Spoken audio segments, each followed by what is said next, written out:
Welcome to the Revenue Committee. Do we have a quorum? They will when they... Welcome to the Revenue Committee public hearing. My name is Lou Ann Linehan, and I serve as chair of this committee. I represent District 34.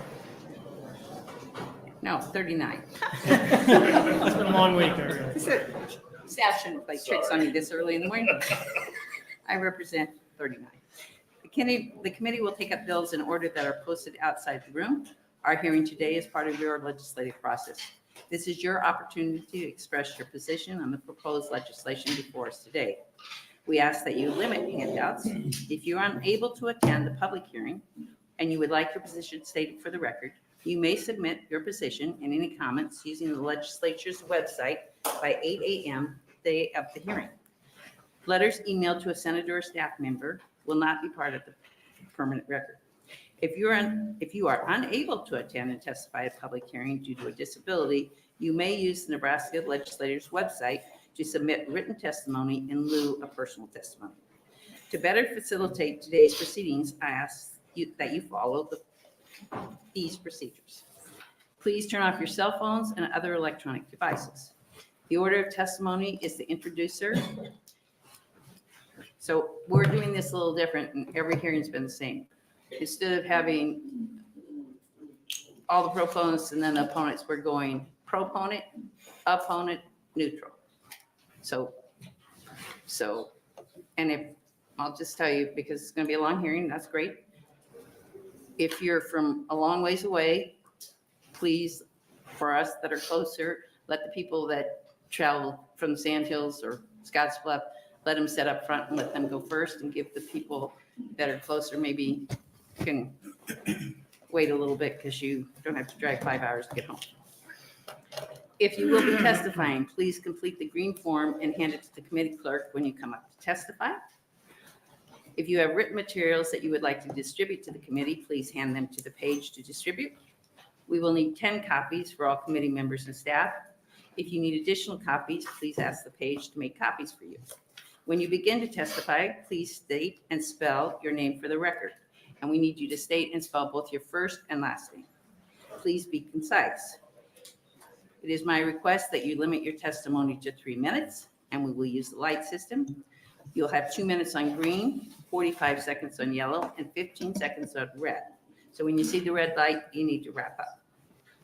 If your remarks were reflected in previous testimony, or if you would like your position to be known but do not wish to testify, please sign the yellow form at the back of the room. If you sign that form, your name and your position will be in the official record. Please speak directly to the microphone so our transcribers are able to hear your testimony clearly. I would like to introduce committee staff. To my immediate left is legal counsel Charles Hamilton. To my left at the end of the table is committee clerk Janita. Our pages, if we have pages today, we do. Please stand and introduce yourself. Hi, I'm Delaney. I'm a resident in One Island, Nebraska. Thank you very much for being here.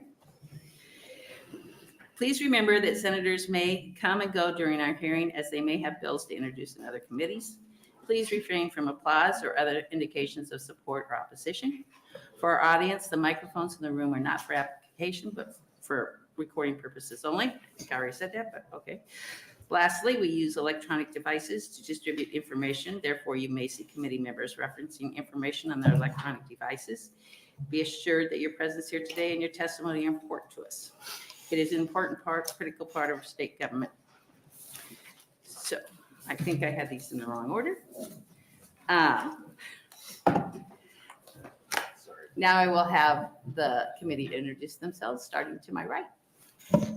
Senator Dave Merman from Glenville. I represent 8 counties along the southern tier part of the state, District 38. Senator Brad Von Gillen, Legislative District 4, West Omaha, Elkhorn.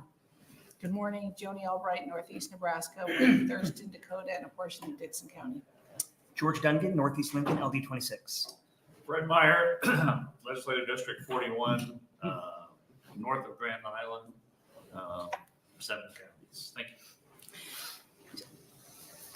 We will start here in a second. I just want to, and I know you probably all know this, but I want to thank the staff because we were here yesterday till, I don't know, started at 9:30, here till 10 o'clock last night. The staff has to be here the whole time, and then they have to do all the paperwork after and before. So if there's any like hiccups today, don't get something turned on, just I'd ask for your patience.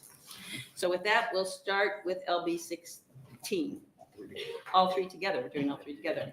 Thank you, Senator Erdman. LB 16, LR 4CA, and LR 5CA. Good morning. Good morning. Senator Lanahan and committee, I thank you for your attention. Yesterday, I watched the hearing until 6 p.m. And then I'd had all I could take. So I do appreciate you being here. Today, we're going to talk about, as you said, the two constitutional amendments that I've introduced in the past, and then also the distribution plan for the consumption tax. But before I do that, I just want to say a couple of things. Senator Linehan and I came in 17 together, and Senator Linehan and Senator Breezy, now Treasurer Breezy, spent a lot of time working on taxes and property tax relief. Every one of us that ran for this position had on our palm card property tax relief. That was one of our goals. I found out that when you make a promise, sometimes you wish you hadn't. And I have never tried to do anything that's been more difficult than this. I've lost a lot of sleep over this. I've done this presentation at least 20 times last night. And so those of you that have tried to do property tax relief for the last 8 years understand exactly the heavy lift that this is. And so we today have in front of us and before us an opportunity to fix our broken tax system. This system has been broken ever since it was instituted back in 1967. They developed the three-legged stool concept. It hasn't worked since 1967, but we've only tried to amend it for the last 57 years, and this time we maybe could get it right. That's not possible. And so I want you to consider this. Consider, if you could, to live in a state that had no property tax. Consider a state that had no income tax. And even more importantly than that, one that had no inheritance tax. What would that be like for you, your family, and your constituents? For you to have an opportunity to decide how much taxes you pay and when you pay them. Because you see, our current system places the tax collector and the tax spender first and foremost above everything else. They tell you how much to pay, when to pay it, irregardless of whether you have the finances to pay it. We've talked about property tax relief numerous times since I've been here. We have yet to come to a solution.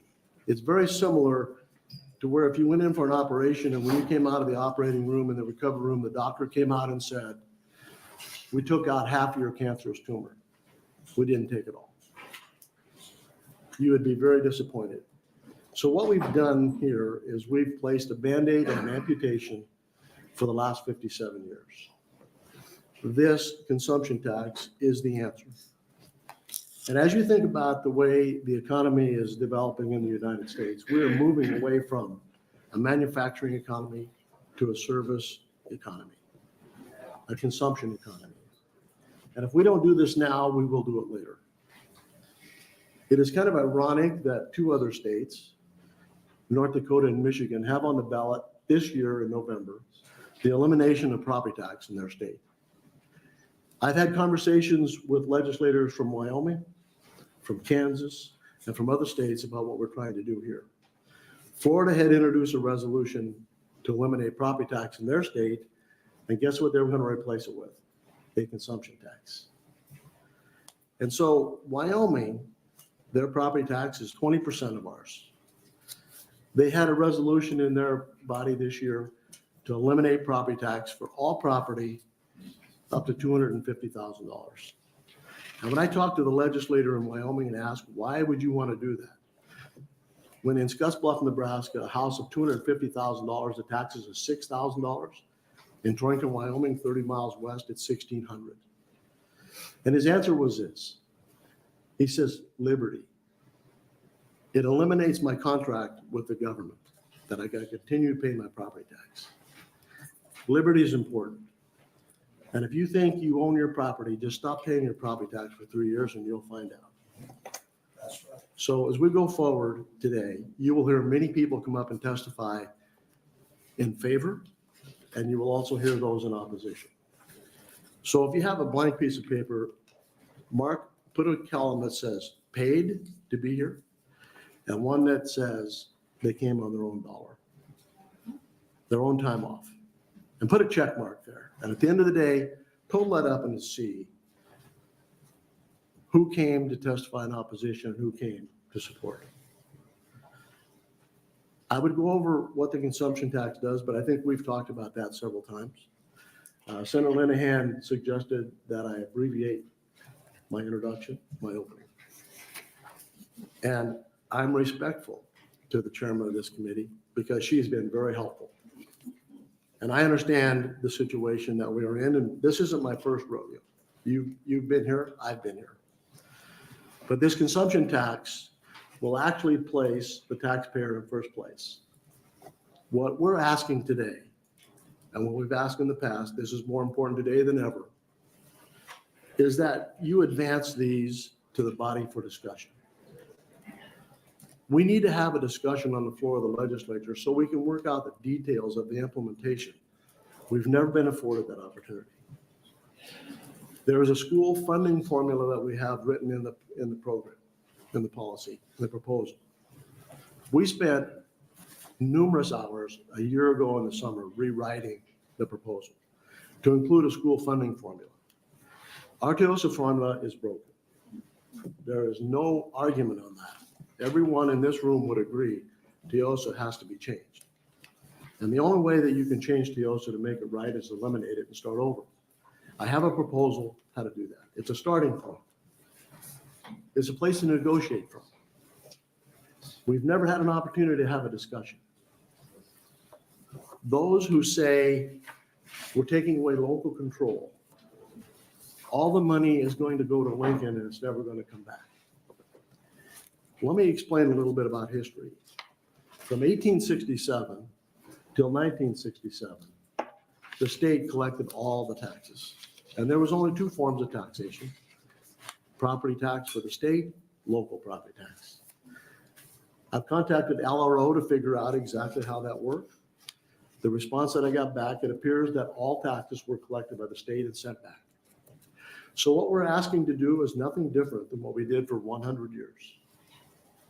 We did it before, we can do it again. So then those say we're going to take away local control. 2 years ago, we removed the property tax opportunity for community colleges. That discussion was long and arduous. Not once on the floor of the legislature did I hear someone say, we're taking away local control. That was never mentioned. Not once did they say, how are we going to get the money back to them? So now we have a governor's proposal that's going to collect the money to the state and send it back to the schools. And I ask those people that say, under EPIC, we're going to lose local control if we fund the schools. But under the governor's plan, we're not going to lose local control. And then the question is, well, you said if EPIC is going to take away the opportunity to get the money back, how does that work with the governor's plan? And the answer is, we're going to write it in the statutes to make sure that they get the money they need. That's exactly what we're doing. And so when we get ready to move this bill, when you get ready to move this bill, think about those things that need to have discussion, that need to be flushed out so that we understand how this is implemented in 26. If you advance this to the floor and the legislative body sees it as the real solution, which it is, then it will have an opportunity to be on the ballot in 24. But what needs to happen before that happens is we need to work out the details of the implementation to make sure that we've heard all the issues. We completed last Monday night, 2 nights ago, our 105th Zoom meeting, 105. There was a group of volunteers like I've never seen before in my life working on that thing. We have people that have traveled 45,000 miles in 2 years doing town hall meetings on his dime. Paid for his lodging, for his meals. We have a group of 270 volunteers that collected signatures. Now, one of those people got 1 cent. And of all people, I was most disappointed when we didn't get enough signatures. But I will say this, had the assessors put out the valuation increase in February instead of June, we would have gotten enough signatures. Because once that valuation notices came out, we had people walk up to sign the petition, and they didn't give a rip what it said. That was a problem before, but not after. And so it was a situation where the taxes weren't high enough yet. The angst wasn't enough, but it's getting that way.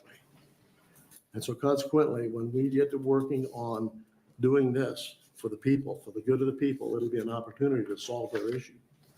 You get those emails as I do. Senator Cowell, you get emails from people my age that are on a fixed income that can't afford their home. Those things bother me. That's why we're doing this. We're doing it for you, your children, your constituents. We're trying to make this a state that people want to live in. Art Laffer, probably the most renowned economist in the nation, was in my office 2 years ago. Art Laffer had a chart that he watches from the IRS filings to see where people live.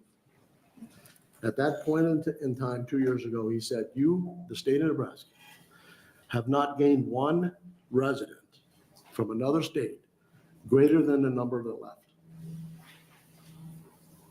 Not one person has moved here from another state greater than the number that left. Our taxes are broken. Our system is broken. One of the things that we've not talked about, we did have to mention this because when we did the Beacon Hill study, we didn't have enough time nor money to ask them to figure out what the savings would be. Because people say the only way to lower taxes is to cut spending. So I'm here to present a couple of ideas that I believe to be true. I don't have a study to show that, but I do believe they're true. The Nebraska Advantage Act is about $300 million a year in credits that are taken. TIF in 2022 was 121 million in TIF. Last year, the Imagine Act was around 61 million. All of that stuff goes away. So the question is, why do we have these incentives? There are two very obvious answers. The first one is this: our taxes are too high. The second one is this: all other states have them. And you've heard the argument that says, we can't do the consumption tax, we would be the only state. We're the only state with a unicameral. We are the only state with public power. These other states have all those incentives that we have. And the reason we have them is because they have them. So might I suggest that if we go to a consumption tax and they can't compete with zero taxes, that they may adopt what we have because they can't compete with us. I don't know about you, but those incentives bother me. We put the Nebraska Advantage Act in place to keep ConAgra in the state of Nebraska. ConAgra is not in Nebraska anymore. So to say that our current tax system picks winners and losers isn't exactly right. It only picks winners. The losers are automatic. If you're a business that moves out of state and comes to Nebraska and you get to take advantage of the Imagine Act and all the incentives, and I'm a business that's been here for 30 years, how do I compete with that? They pick winners and the losers are automatic. So my request today is that you would ask the questions you have. We'll try to answer those as best we can. But more importantly, advance these bills to the floor. Give the full body an opportunity to talk about, discuss, and come up with a real solution. And this is the answer. And you've seen from yesterday's hearing, the hundreds of people that wrote in and said they were in opposition to LB1 and the other bills. And I applaud the governor for taking the initiative to stand up and say, we have to do something. I appreciate that. But this is the answer. So with that, I will stop there, try to answer questions, and then I hope I'll be around for the closing. Thank you. Thank you very much. Are there questions from the committee? Seeing none, but I bet there's questions at the end. Thank you very much. Thank you.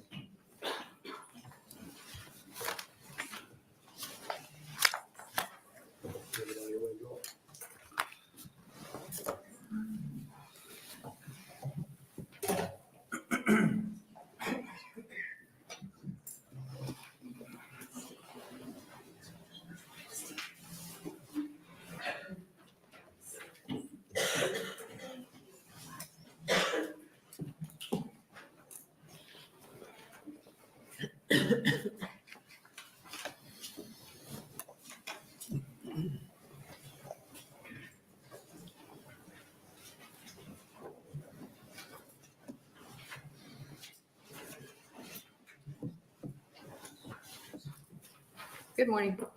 Good morning. My name is Joel Hunt, Joel-Hunt. I'm here today testifying as myself. As you know, though, I am the legislative aide. I'm the primary author of what is called the Epic Option Consumption Tax. Coming around, you'll have a couple of handouts that I'm going to refer to. What I want to talk to you about this morning is the rate of the Epic Option Consumption Tax. 3 years ago, we introduced our first bill for the consumption tax. It was a vastly different bill. It had a prebate in it. It wasn't the same bill. At that time, the Open Sky Institute hired an economic think tank by the name of ITEP to do a static study on the consumption tax. At that time, they concluded that the consumption tax would result in a rate of 22%. I took the liberty of contacting Carl Davis of ITEP, and I asked him in an email form, Carl, did you take into consideration the elimination of the $75 billion in sales tax exemptions that we would recoup? I'm going to paraphrase here his answer. Oops, I did not. That was a false study that ITEP created when we did our first consumption tax bill.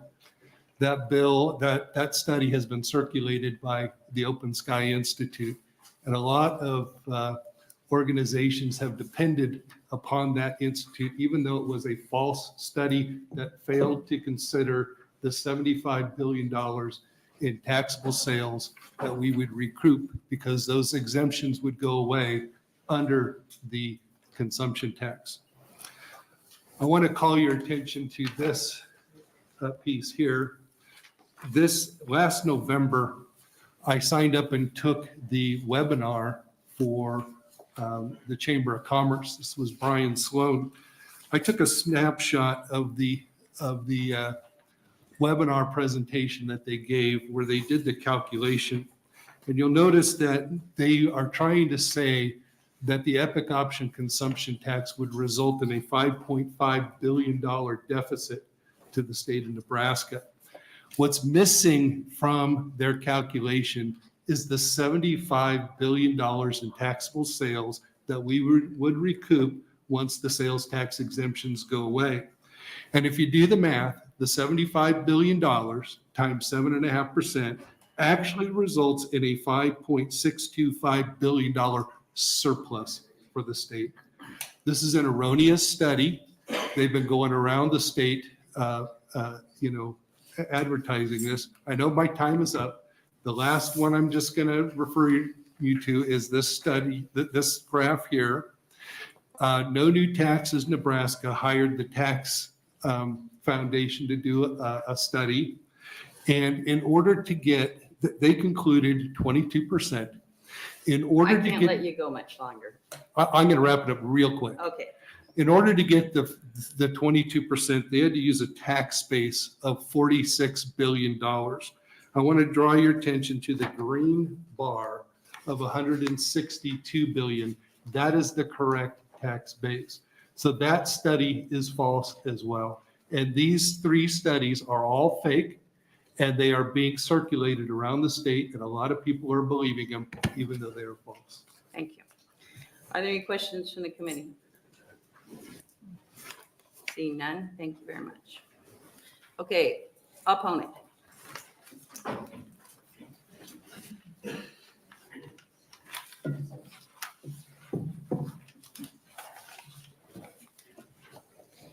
Good morning. Good morning, Were you Chairperson. just here?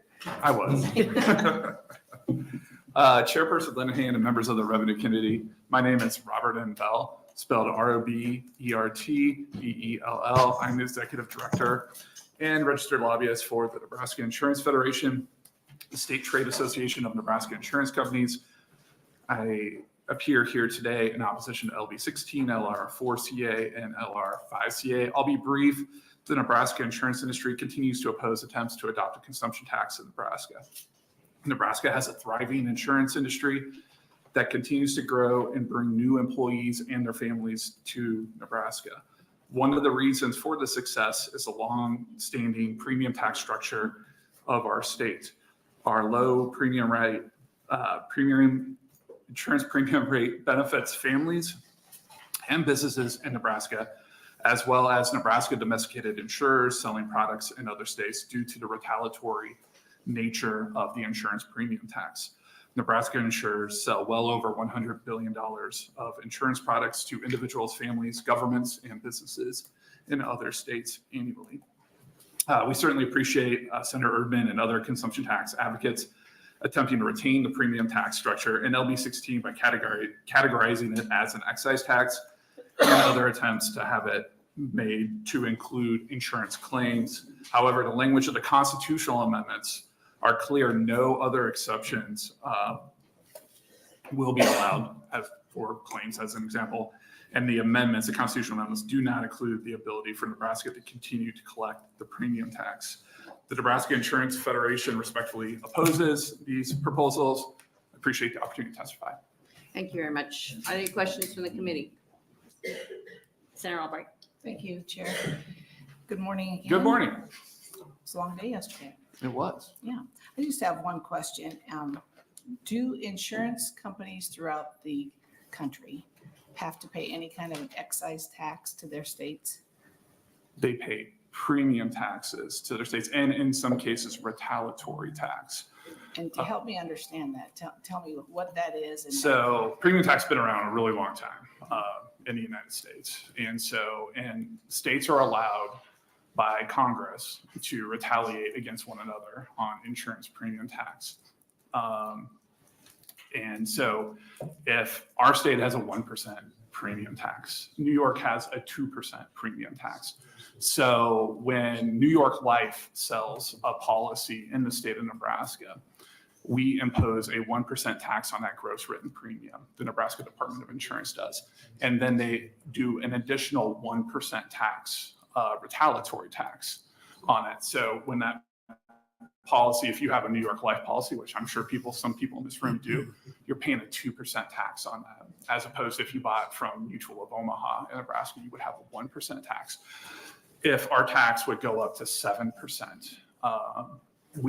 our companies would be paying retaliatory taxes to those other states. Those other states would collect that revenue and use it for whatever purposes, So they would allow. somebody could buy a policy here in Nebraska Mhm. from someone in Nebraska, and it would be a 1% tax. If Correct. I choose to buy that policy from any other state. Any other state that has a higher tax rate That than have a higher Nebraska. tax rate, Mhm. but we don't charge anyone in the state of Nebraska any type of but the 1% retaliatory. Correct. So Do you have any idea how much that is how much the retaliatory tax is? in total? Sorry, I don't. I know we collect over $100 million in premium and retaliatory tax combined. I don't know what the split is. We can certainly get you that information if you're interested. Yep, thanks. Thank you very much. Are there other questions from the committee? Thank you, Senator Albright. I'm confused now. Sure. we charge the insurance company that's not headquartered here. That's not domesticated here, correct. So I use New York Life as an example because it's a New York company. Right. So an Allstate is, from last night, you said in Illinois. They're an Illinois company, correct. Okay. All right. So it doesn't, if I live in Nebraska, not where I live, is where the insurance company is headquartered. Right, but if you buy that policy, so if you buy an Allstate policy, as an example, well, the Allstate's probably, that's a bad example. As a Nebraskan, you're going to pay the 1% tax because our tax is higher than the Illinois tax, right? Okay. But if you were, say, and let's say our tax went up to 7%, and you had an Allstate policy, your premium is going to go up to meet that tax. So it would go up, that additional amount, which I guess makes sense. But if when Mutual of Omaha sold a policy in Chicago, they're going to get charged at 0.5%. Right now they get charged another 0.5% retaliatory tax by the state of Illinois. And that way, if it was at 7%, let's say they would pay an additional 6.5%, which makes them honestly uncompetitive in that particular market. And, where they're selling their products to seniors and whatnot, Florida, Texas, Arizona, California, it would make it very difficult for them to do business. All right. I'm sorry. Any other questions from the committee? Thank you very much. You're welcome. Anybody here in neutral position?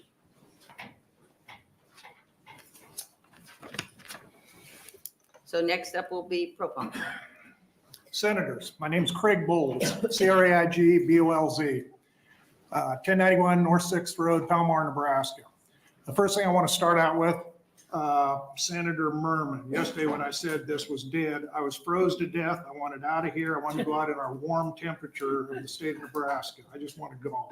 And we were not here yesterday debating LB 16. We were here debating LB 1. Okay, I'm a farmer. When I was talking to you people about tax, everything, put sales tax on everything, I was planting seeds.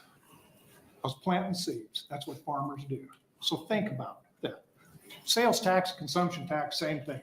Only fair tax, the only fair tax there is. I'm 70 years old. I bought my house when I was 19 years old. I gave $13,500 for it. I still live there.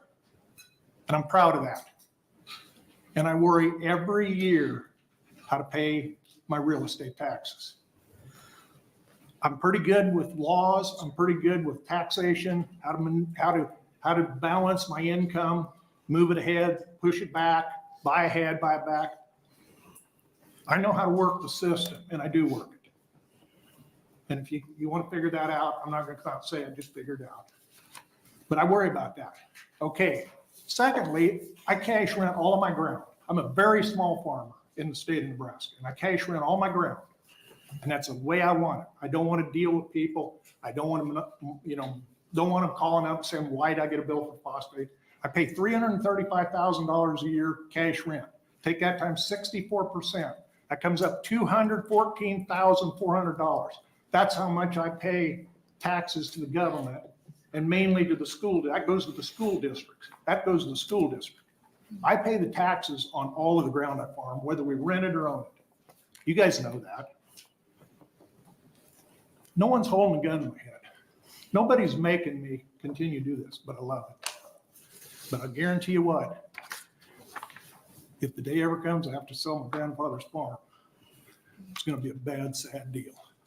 And when I said yesterday, this whole deal to be here today, yesterday was sad and embarrassing.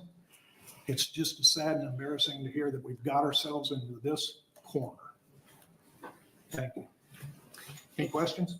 Thank you very much. Are there any questions from the committee? Thank you. Thank you very much. Thank you.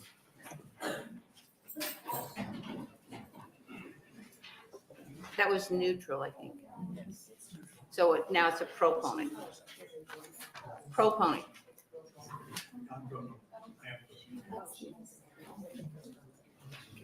Oh, wait a minute. Okay, you're proponent? Okay.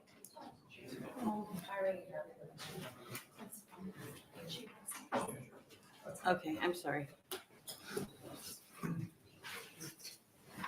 I'm here today in great concern of what's happening with the situation of people being purposely pushed out of their homes and what is happening here in the Nebraska State Legislature. There were 30. I need your name and to spell it, please. AMBERPARKER, Amber Parker. Thank you. It was interesting to me that many Republicans and Democrats joined together to vote for a needle and syringe program to make our streets of Nebraska like San Francisco. You spent that time to get it all the way to be vetoed by the Governor Pillen. And then I don't know if you came back and voted on that. I want to tie this together. That was of importance to you. And there were some state senators that were present not voting and that record, but I'm going to get and tie this together. We got a fentanyl crisis. We know from the Obama, Kamala Harris, or the Department of Homeland Security that there are terrorists that have crossed that border. We know that through the Omaha Police Department, we are dealing with drug cartels in the state of Nebraska, to my point in property taxes and what's happening. We do not know if they are gathering a list together with the corrupt government workers to start cashing in on homes in the state of Nebraska, on farmland, as well as homes. I want to bring you to Senator DeKay's bill.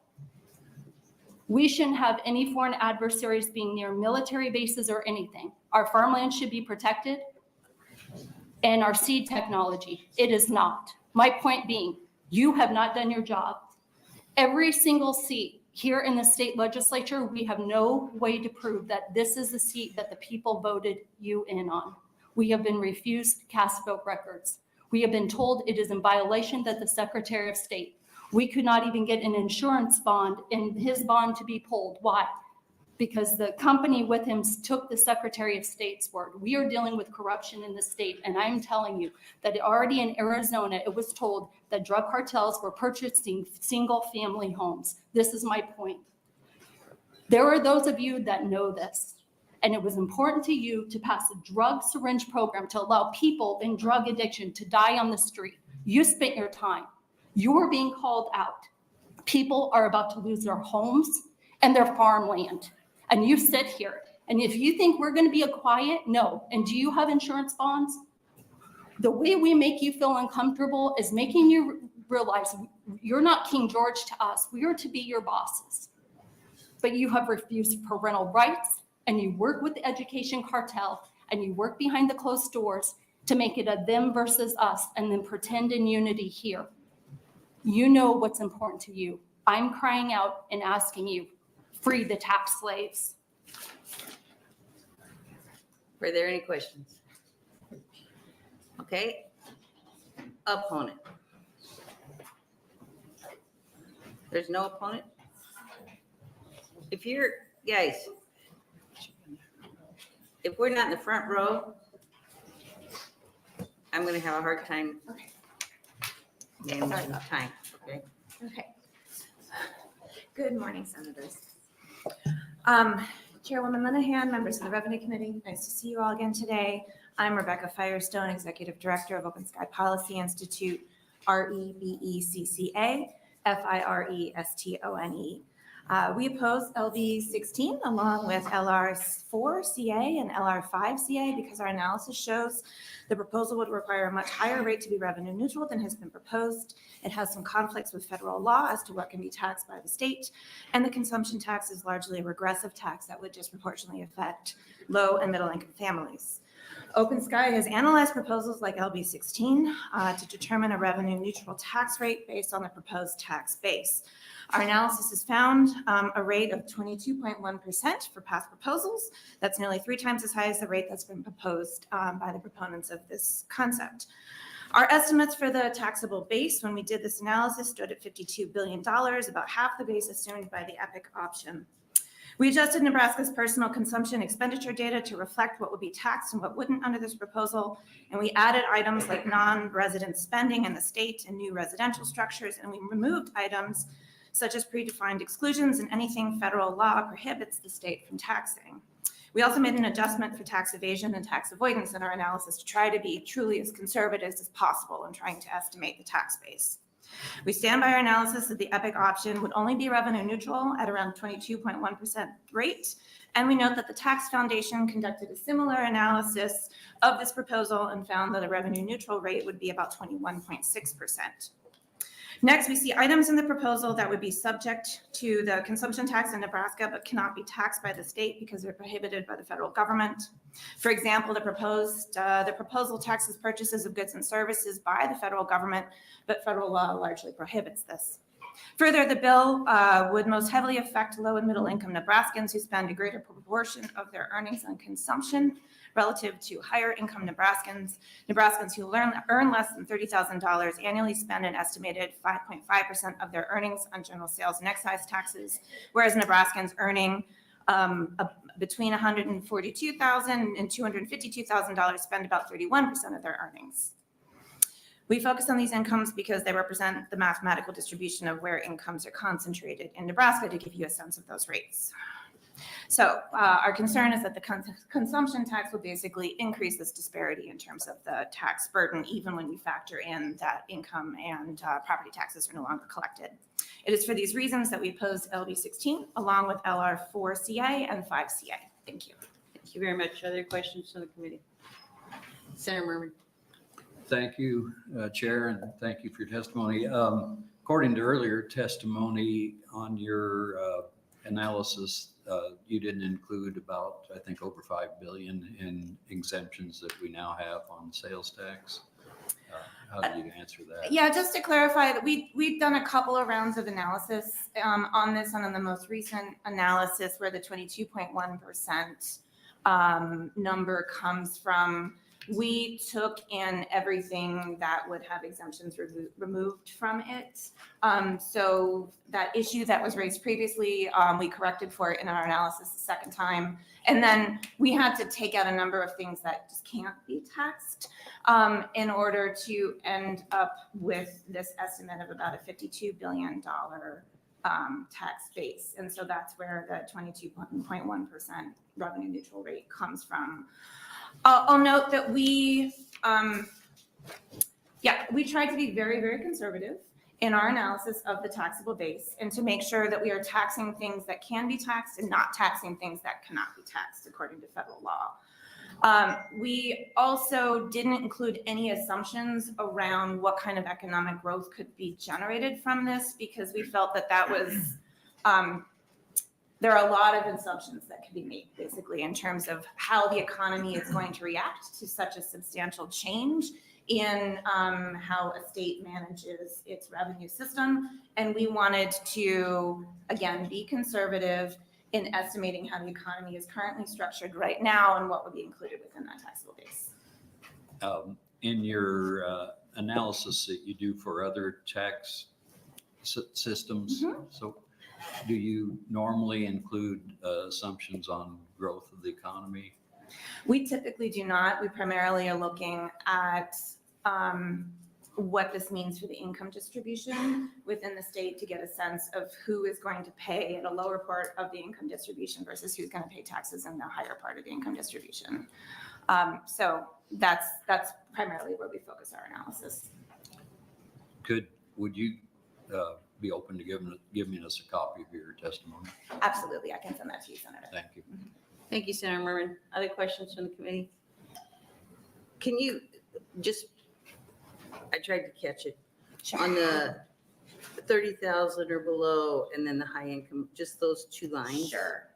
Yeah, let me pull those numbers out. So with our sort of updated analysis of sort of where we're at on the income distribution, the people who are in the lowest 20% of the income distribution in Nebraska are households making less than $30,000 a year. Less than, not. Less than. Okay. Yeah, $30,000 a year. And then people at the highest end of the income distribution are households or taxpayers making more than $141,700 a year. Or to make the numbers easier, $142,000 is about the cutoff for the top 20%.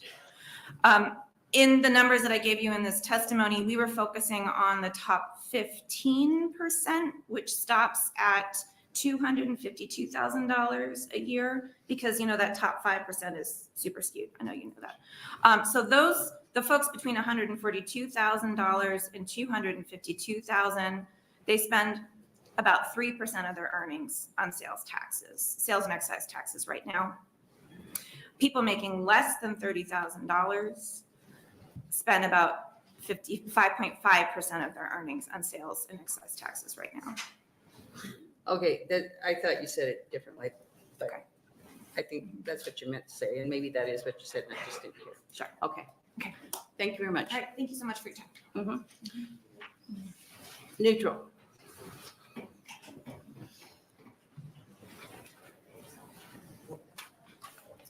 Good morning, members of the Revenue Committee. I'm Jill Schroeder, JILLSCHROEDER.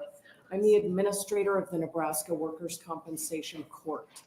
I have not testified before this committee, so by way of very brief background, the Workers' Compensation Court is an independent court that exists within the Nebraska Judicial Branch. It's established to resolve workplace disputes over workplace injuries. We have a mediation program. We have programs that return injured workers to work after they're injured. And we have programs that make sure employers have coverage so that if an injury occurs, there's money to pay for injuries. I've stepped forward today because we are funded 97% from insurance premium assessments, assessments against self-insured employers, and assessments against risk management pools. So I want to make sure that you're informed about our funding and the fact that 97% of our revenue comes from those assessments against, again, insurers, which the Department of Insurance collects. The Workers' Compensation Court regulates self-insured employers, so we collect the assessments against those entities, and then the Department of Insurance also collects against risk management pools. It is difficult to tell. Our statutes were not specifically mentioned in these proposals, but the language talking about the fact that government entities cannot tax, again, we consider these to be assessments, not taxes, but they are adjacent to these issues being discussed. So I wanted to make sure that you were informed. As you consider these resolutions, please keep in mind that our funding comes from the collection of those assessments, and we very much want to continue to operate. Thank you. Are there questions from the committee? Seeing none? All right. Thank you very much. Thank you very much. If you need additional information. No, thank you for coming.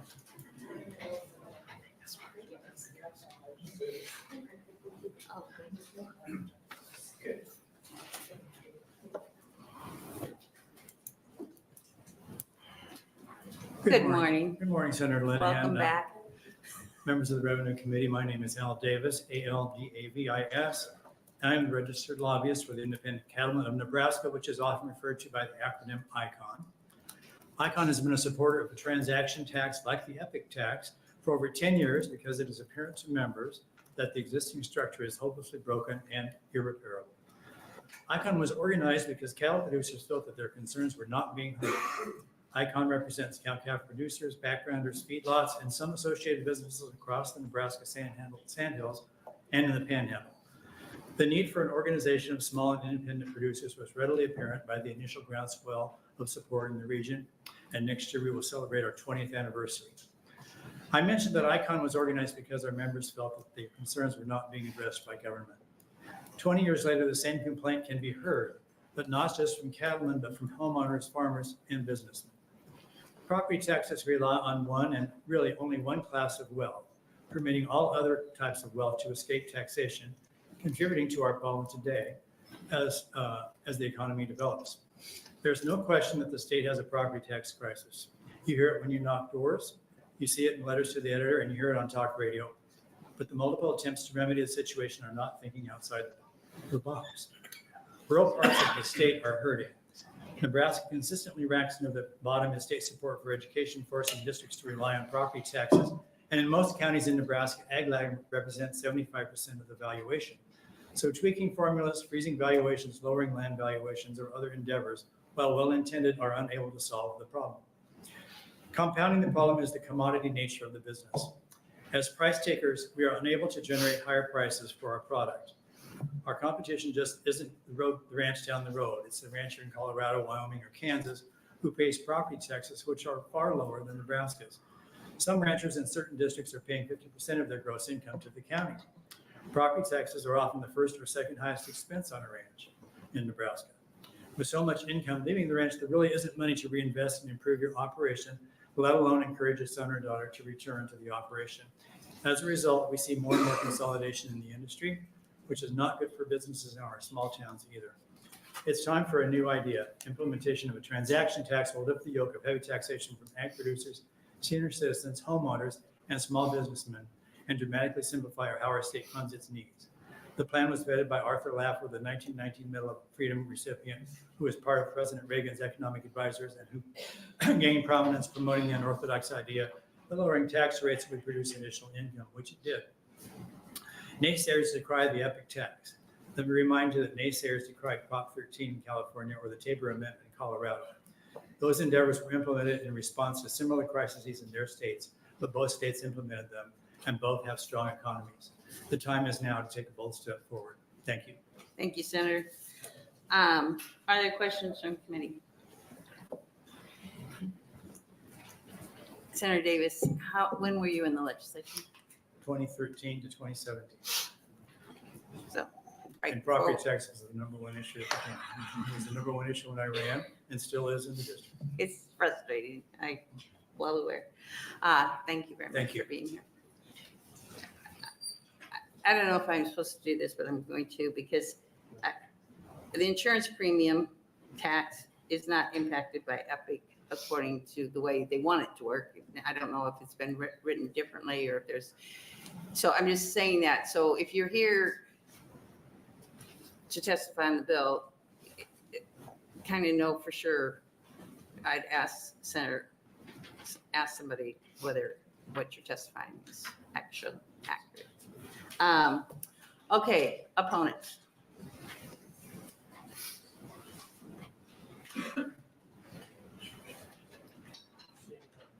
Guys, I don't know how many opponents are here, but you need to move up front. People, there's 3 empty seats right here. There's no opponents. Okay, there we go. Anyone want to testify in the neutral position?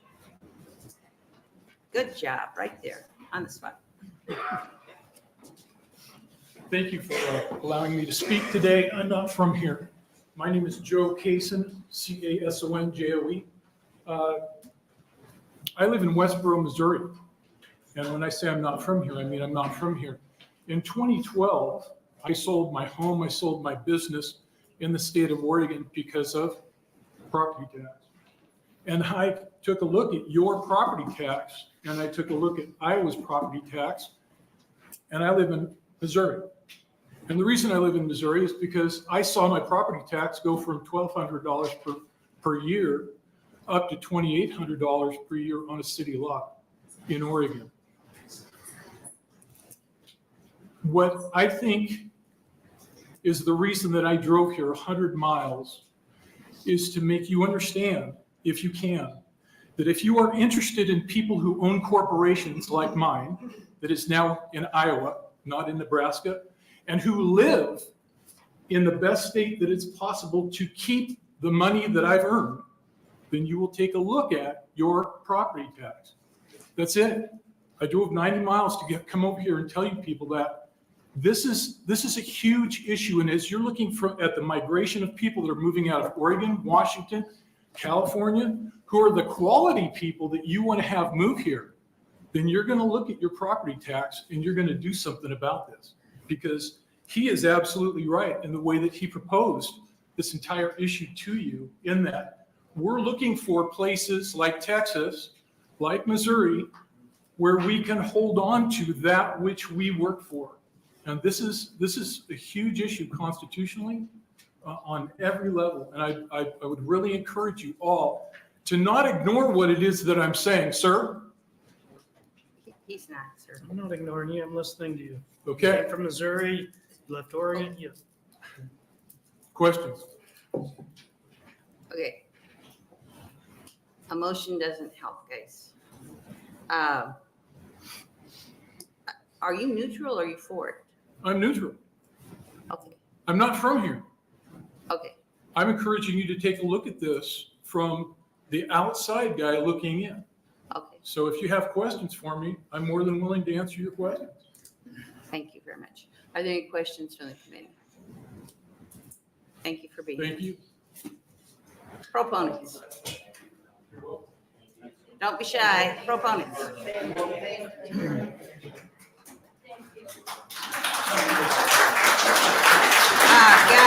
Guys, I can have you all removed. And if it happens again, I will. Okay? We don't have, this isn't a pep rally. Good Hello. morning. Travis Buell, Hickman, Travis Buel. I came in support of Epic. I think we're in need of a drastic change. I think property taxes started as a way for the state to pay for schools. And at the time, more than 90% of Nebraskans lived and worked on farms over 100 years ago. Times have changed. Now about 60%, I believe, own property in the state of Nebraska and pay those taxes, but don't confuse the issue. Can you spell your name? I'm Yeah, sorry. Buel. And Travis. Travis. Thank you. And is this yours? It is. I passed out a handout. Okay. I'll paraphrase some of this and then the chart I'd like to draw your attention to in a minute. Janita, can you restart his clock? Thank you. So times have changed. Now about 60% of people in Nebraska pay the property taxes, but don't confuse the issue. Renters and property owners are paying for them. I believe the 1969 Homestead Exemption Act began and it started to exempt some individuals. And I think my point of all this is there's a lot of winners and losers now in property taxes. We don't want to just pick winners with exemptions. And I think that's what Epic can do. It can be across the board a fair tax. In the 20s, the other piece that I want to encourage you to look at how much we're spending in the state. In the 20s, properties were only assessed 20% of actual value. I researched it by 1980. The value that the state could assess values had crept up to 100%. So we're spending more. We keep raising taxes. I did a study in Hickman because I actually own an apartment building, and I found that 3.1 months of the rent are collected for property taxes in this Hickman apartment building that I built. That's $3,100 of an average of $12,000 gross income. It's about 26% of the rent. And that's why I wanted to draw your attention to this chart.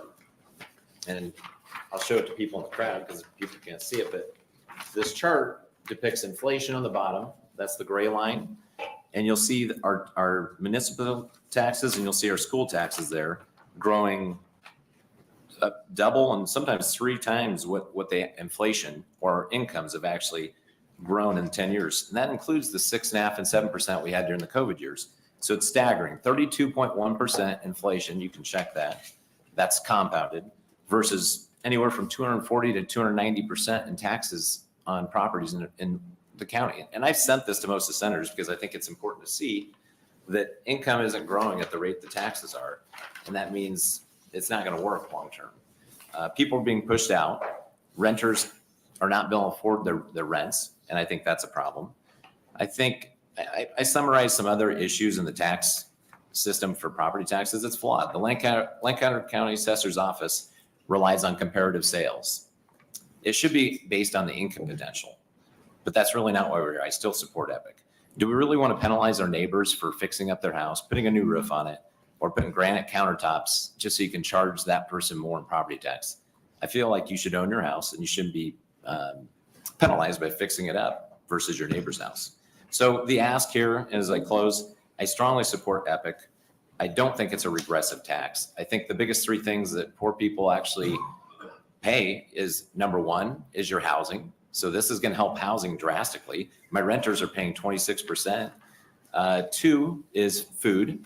Epic exempts food if you get your groceries. 3 is transportation. It's not regressive if you really look at it this way. So that's really my main point. And these little side notes, if we're not going to fix that, the assessor's office needs a fixed turf. I've had my case waiting for 2 years, not heard. 2, I already mentioned. I have to ask you to wrap up. Okay. Though I really don't want to. Based on base your valuations on income potential of the property. And I guess my last point is, please remove these sales tax exemptions so we can apply them across the board to the insurance companies and everybody. It'll be a fair, across the board, simple system. Thank you. Thank you very much. Whoa. No. Are there any questions from the committee? So this is interesting. So you're saying Hickman, the city, but they've had a lot of growth, right? They have, but the growth is a very small percentage of that. So last year, in fact, this is a really good point to make. It took me 3 weeks to get the answer out of the city of Hickman, but I kept asking. So our growth last year in taxes was 23.5% for the city of Hickman. They incurred $400,000 more in revenue. That's their take. Of that, I said, hey, I really want the breakdown of what was growth and what was valuation increases. They didn't want to give it to me because it was a bad number. 21% was valuation increase, 2.5% was growth. So it's crazy to see the disparity. And you may not know this, but I'm going to ask you, there's a truth in taxation law we passed where they have to send out a postcard that says we are raising your taxes. Yeah. Did they do that? No, because it was the levies. The levies didn't change. So what you're seeing with Hickman, and they just aren't they're not decreasing the levy with these crazy valuation increases. So you had a 23.5% increase in valuation. They didn't change the levy. So they don't have to send the postcard because the levy didn't change. It's just a valuation change. Okay. All right. Any other questions? Thank you very much for being here. Yeah, thank you. We're out of opponents and we're out of neutral, right? Okay, well, I just want to make sure we're being fair. Proponents.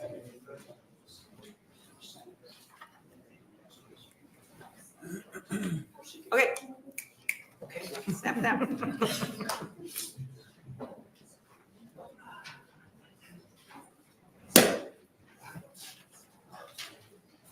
My name is Lee Todd. I live in Lincoln, Nebraska, Leetodd. When we were kids, we played a game called Kick the Can. And for 40 years, property taxes have been kicked down the street.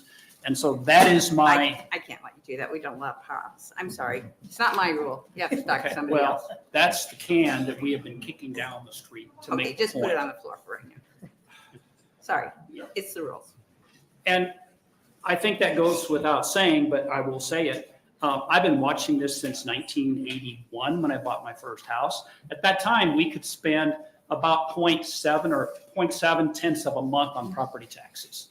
That number has increased dramatically, and you will see on your paper, that number is now almost 3 times what I pay on property taxes. Three months goes to paying property taxes of my rent, of my gross rents. And that's one of the pages that you have there. The other thing that I wanted to point out, and I'm not going to go into a lot of detail, but by the way, this confirms exactly what the last proponent was saying. We're paying about 3 times our rent, 3 times our monthly rent. And I'd like to point out Open Sky, the young lady mentioned that, well, this is a regressive tax. It's not. Think about property taxes. What do you think I have to do with those? How much of the rent goes to paying property taxes that I pass on to those tenants? They're middle class, they're lower income class. I could lower my rents by 22%. Think about that. On $1,000 rent, now we're down to $780, and that makes a huge difference for those low and middle. So we need to look at everything. We need to face exactly this thing head on, and it's been going on for 40 years. I mean, it took the Israelites 40 years to get out of the desert, right? A lot can happen in 40 years. And here we are, the same thing keeps happening. I'm a little bit passionate about this because I get to see what's going on. The other thing I wanted to bring up is a tale of 2 states. So why did I invest a significant amount of money in Missouri? There you go. I mean, you can look at the property tax difference between these 2 same groups of houses in Missouri versus Nebraska. It is dramatic, and this supports what was already testified about. So we're corroborating these on a lot of different areas. The other thing I'd like to bring up is there are 4 economists that I see out there There's Lafler, there is Moore, there's Ernie Goss, our own Ernie Goss from Omaha, Nebraska, and then there's this guy that wrote, Pilla, talks about what is fair tax. And one of the things he says in here is it has to be neutral and broadly based. Right now, it is not. We're picking winners and losers, and why do we get to do that? Why should we get to do that? How is that even fair? Everybody should pay taxes. Everybody should pay it in a neutral fashion so it's not negative on someone else and positive on someone. It should be fair across the board. Those are the points I wish to make today. Thank you for your time. Thanks. Did you say and spell your name? I did. Okay. And that's when you told me to put my can away. Okay.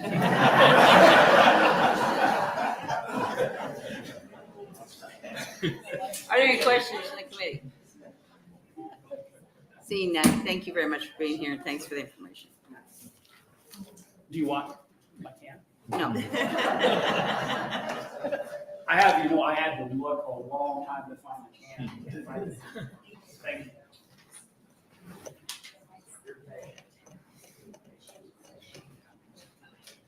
Again, I'm going to mention, if you're from a long ways away, get up here in the front so you don't have to be here as long. Good morning. Good morning. My name is Daniel Noor, that's spelled Noor, and I live in Omaha. Daniel, we all know how to spell Daniel probably. Yes. Sorry, I can repeat that. It's Noor, Noor. And Daniel is spelled? Daniel. Okay, thanks. Thank you. Thank you, Senator. So I speak as a proponent of the EPIC option. EPIC would, as has been mentioned, would eliminate property, income, inheritance, and corporate taxes, replace them with a flat rate consumption tax. I moved here from Tennessee, and I'm glad I live here in Nebraska, but one of the things I'm not glad about is our taxes. Taxes were much better in Tennessee. Tennessee has one of the lowest tax burdens in the country, whereas we have one of the highest. Tennessee does have a high sales tax, but there's no state income tax, there's no inheritance tax, and property taxes are much lower. And yet the state has regular budget surpluses and lots of people are moving there. The states with the low tax burdens tend to be the ones that are growing. Right now, we're not in that position, but if we were to pass something like EPIC, we could be in that position. EPIC eliminates property taxes, and I'm very grateful that you senators are all here trying to figure out how to deal with this problem of property taxes. But EPIC is one that doesn't just lower them, it actually abolishes them. There are many problems with property taxes. One of them is that with property taxes, if you do something to improve the value of your home, you actually get punished for it because your property tax bill goes up. That's not right. But the most important reason why we actually need to abolish property taxes is so that Nebraskans can actually own our own homes. Because right now, we don't actually own our own homes. If we pay property taxes, if you're paying property taxes, you're not really owning your own home because you can only live there as long as you keep paying them. You're just renting your home from the government. If you don't pay your property, eventually you'll lose your home. You'll get evicted, just like a tenant would get evicted if they didn't pay rent. That needs to change. Property taxes also, if they're lowered, that will help renters because landlords could afford to lower the rent if they don't have to pay the taxes. But most importantly, I would ask that you vote in favor of EPIC, or at least let it get to the floor, so that we Nebraskans could have a chance to actually own our own homes for real and not have to fear them being taken away. So please vote in support of the EPIC option. Thank you. Thank you very much, Mr. Noor. Are there questions from the committee? Seeing none, thank you very much. Thank you.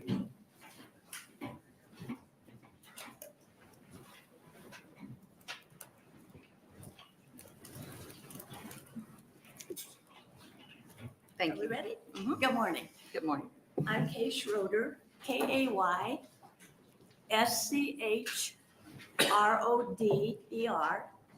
I am from Western Sheridan County, District 43, and distance 8 hours.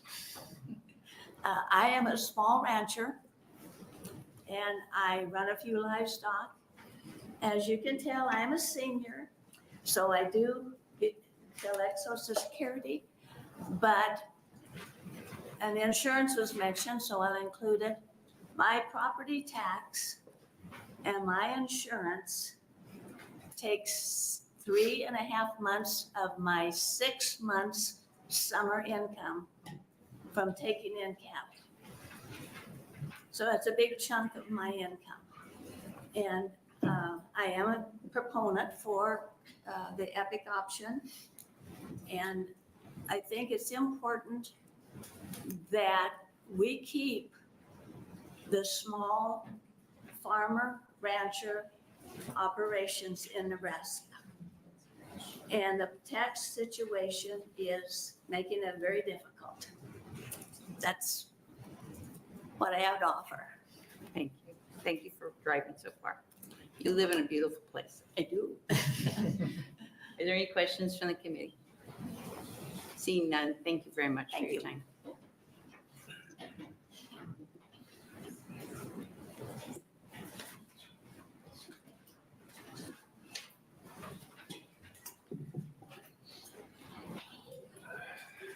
Good morning. Good morning. My name is Philip Kaiser. That is spelled Phillipkayser.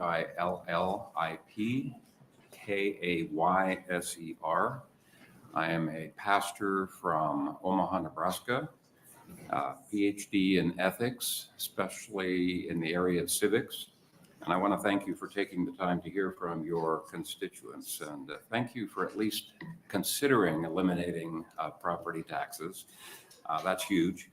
I'm representing the perspective of a conservative branch of Christianity, which has historically been opposed to property taxes for 4 primary reasons.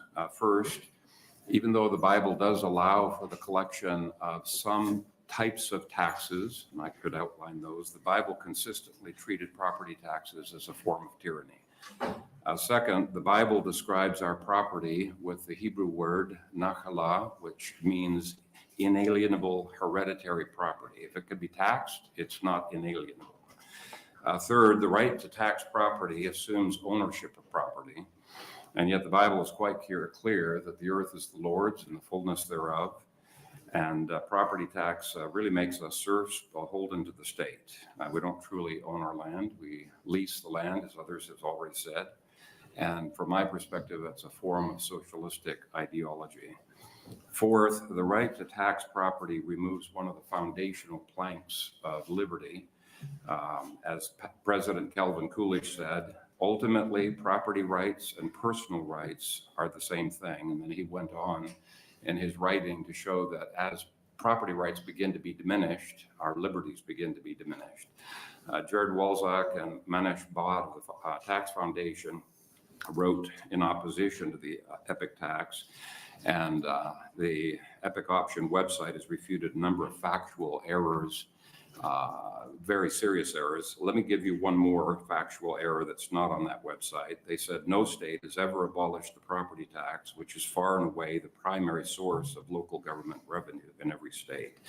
And that's simply not true in the earlier years of our state. It's not even true in more recent times. For example, the 14th governor of South Dakota abolished property tax. There are other states like Croatia, other states in Europe that have done so without major problems.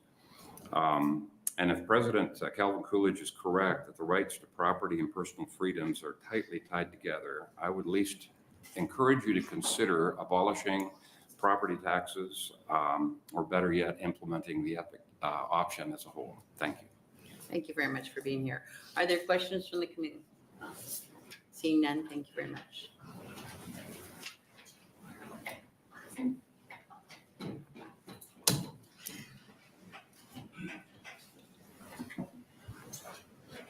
Good morning, ladies and gentlemen. My name is Kyle. I can't do anything about your problem.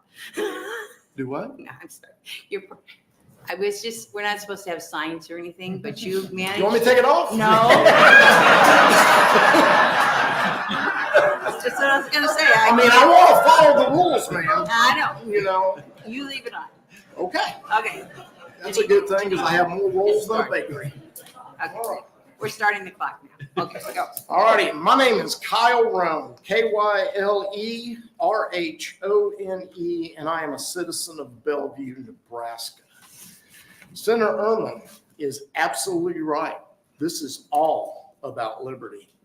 The Declaration of Independence states that the governments derive its authority from the consent of the governed. That would be citizens. We are the boss, according to our Constitution. And then 7 years later, Lincoln espoused a government of, by, and for the people. Today, we have a governance that is not representative of those founding ideals, but resemble more the governance of the British colonies in December of 1773 that led to the Boston Tea Party and began a revolution. We, the people, are losing our homes due to a tyrannical property tax policy that is basically rent we pay to the government for the privilege of living in a home we built or paid for. If we fail to pay the rent, the property tax, we are evicted, and our equity, our hard work, is now given away to someone for the price of the back taxes. Ladies and gentlemen, that is not liberty. That is tyranny. Canvassing for myself and other political candidates, I have spoken to many people who are fearful of losing their home. The demographics are generally retired veterans, single mothers, and widows. They work to build their dreams only to have their landlord, the government, keep raising the rent, all without representation. This is the very tyranny, and had a causal relationship to the Boston Tea Party and the Whiskey Rebellion. I believe Epic Option is a fair tax that places taxation in the hands of we the people by giving us the choice to buy new and pay the tax, or used and not pay the tax.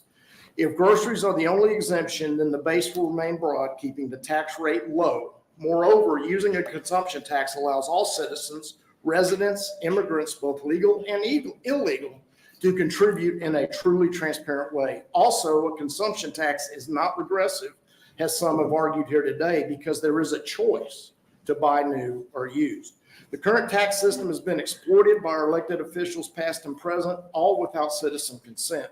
The city of Bellevue this year raised its spending by 42%.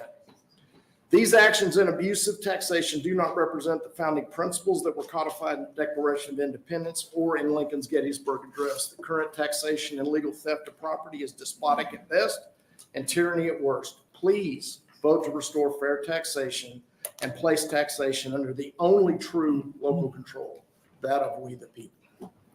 Thank you very much. Thank you. Further Have any questions? questions? Are there questions from the committee? Seeing none, thank you very much for being here. Next up, proponent.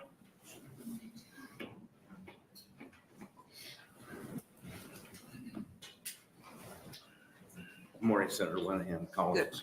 Hi. Thank you for hearing us.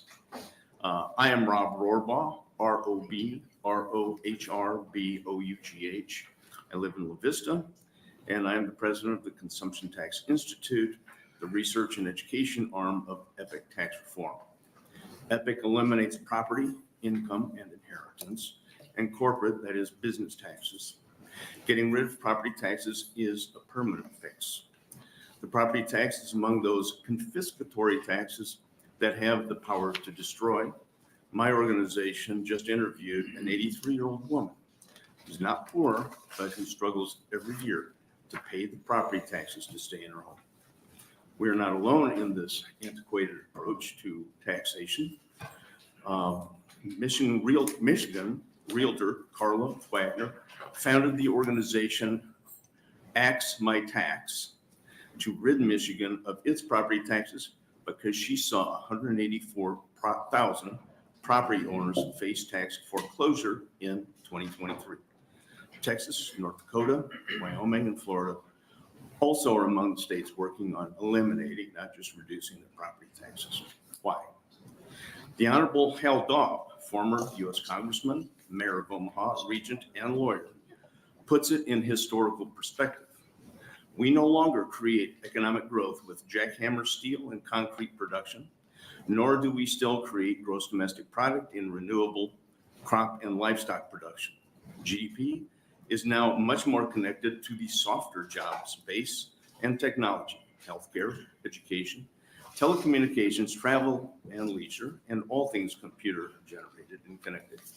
We are taxing physical assets and income production in our small state with a static population and limited resources and revenue to let jobs be created elsewhere, and our brain drain is proof of that. The economic condition of our state and nation is now a consumption GDP economy.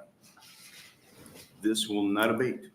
We build things with synthetics, new technology, and automation, reducing the impact of agricultural output, even value-added agriculture. Fewer workers produce equivalent GDP. We need to get out ahead of this national and global trend. I might point out one country that does not have income taxes is the UAE. They have arguably the most prosperous city in the world in Dubai. We need to get out ahead of this, and I hope I'm going back to the right place here. Nebraska does not want to be left behind in the dustbin of broken economies leading to poverty. We can no longer fund schools and snow removal, public safety, and government generally with the destructive property tax that misses the increasingly the majority of the economy. So I would propose that we don't take the road to poverty, which we're on, that we get off that road and get onto the road of prosperity by eliminating our property tax and state income tax with EPIC. Thank you very much. So the letter attached here is from Congressman. That is Hal's letter that I condensed in my testimony. You condensed, okay. Okay. Are there any questions? Yes, Senator Albright. Thank you so much, Chair. Okay, I just have a few, just like overall questions. Yes, ma'am. So 7.5% is the number that you came up with for the consumption tax. Yes, ma'am. And some say it should be 22% or more. Number one, how did you arrive at the 7.5? And I know I just want to bleep. I don't want to like 30 minutes, but, and knowing that our population is just at 2 million, can we sustain that? That's the big question. That's the big question in the room. But would it and will it, in fact, take care of our largest money getters, if you will, from the state, is our universities, our schools, healthcare, health and human services. I mean, it is, so when you look at all that, I'd love to think that in a nutshell, we can do this, and then if we can't, in these LRs that you would take to the citizens, would there be that opening that if we need 12.5 or 16%, are we able to get there? And would you place a number, or would you just like leave it? The short answer is yes. Mm-hmm. And I will refer to a couple of things. This can be a long conversation, but to net it out, we hired the Beacon Hill Institute of Boston, Massachusetts to do the study. They are expert in consumption taxation studies. We had them do 3 static studies for us. The last one was a dynamic study. And that's very important because when the tax structure changes, people change their behavior. Our assumption was that we would tax everything for everybody, including governments and nonprofits. Dr. Goss has, and I think if any of you were at the NFFE event a few weeks ago, he stated that in his opinion, the rate probably will end up being between 10 and 12%.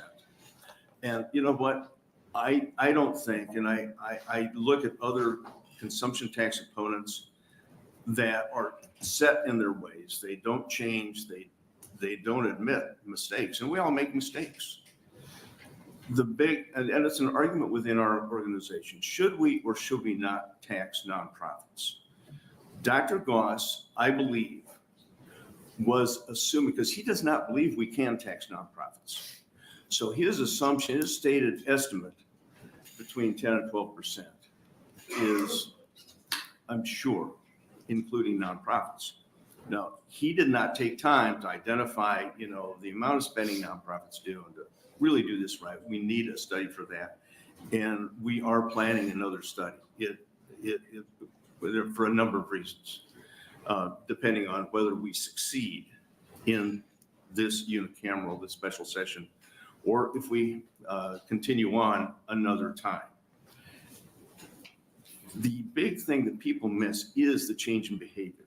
That's why we did a dynamic study.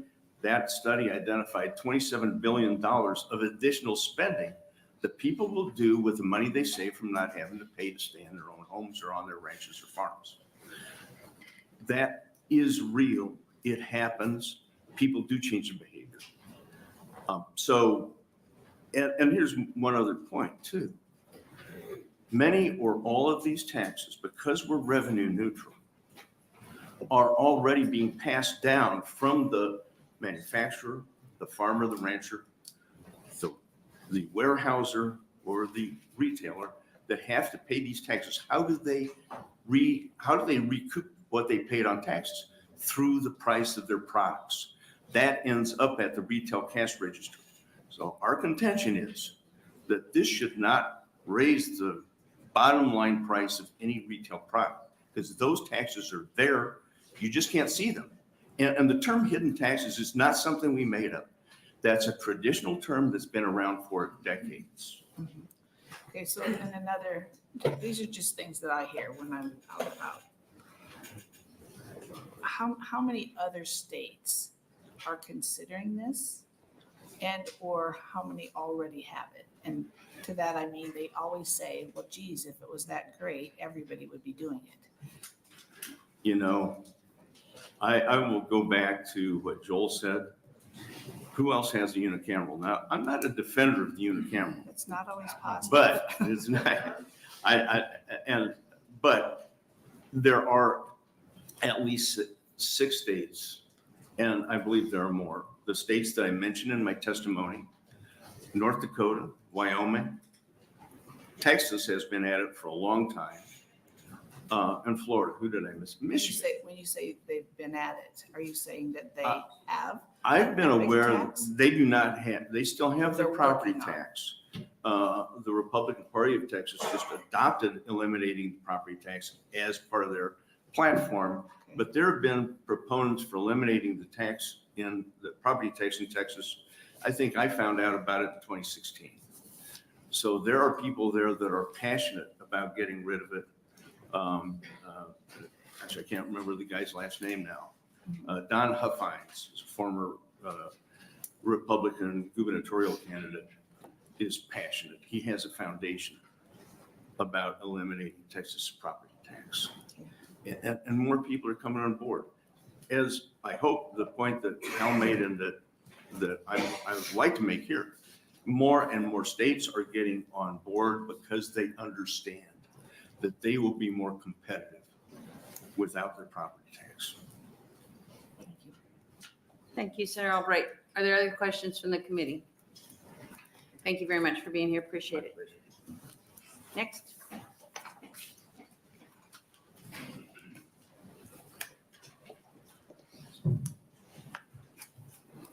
Lawrence Consbrook from Hastings, LAWRENCE,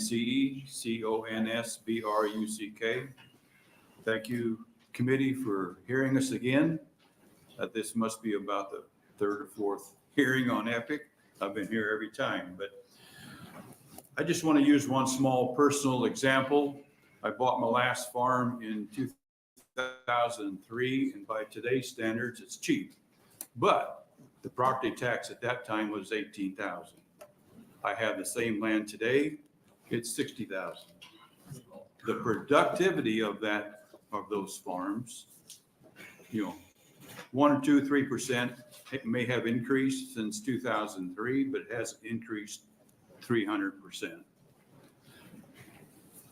I thank Senator Erdman for continuing this battle with property tax and with his solution.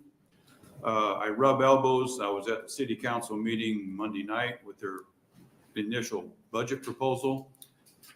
And you can just kind of feel in the background, the tax and spend entities are scared to death that they're going to have a restriction put on their budgets.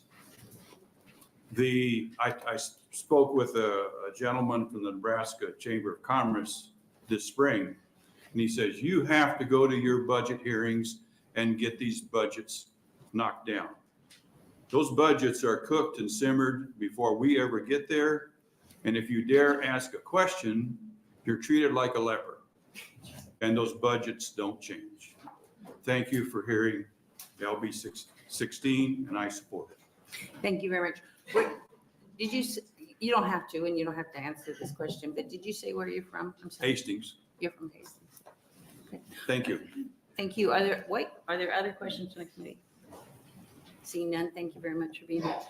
I'm gonna, again, this is on my clock. If there are opponents and they think they can just pop in the room and they get to be next, that's not the way this is gonna work. So we're gonna stick with proponents for a while. If there are opponents who are planning on attending, I would say just they get here. Proponent, next.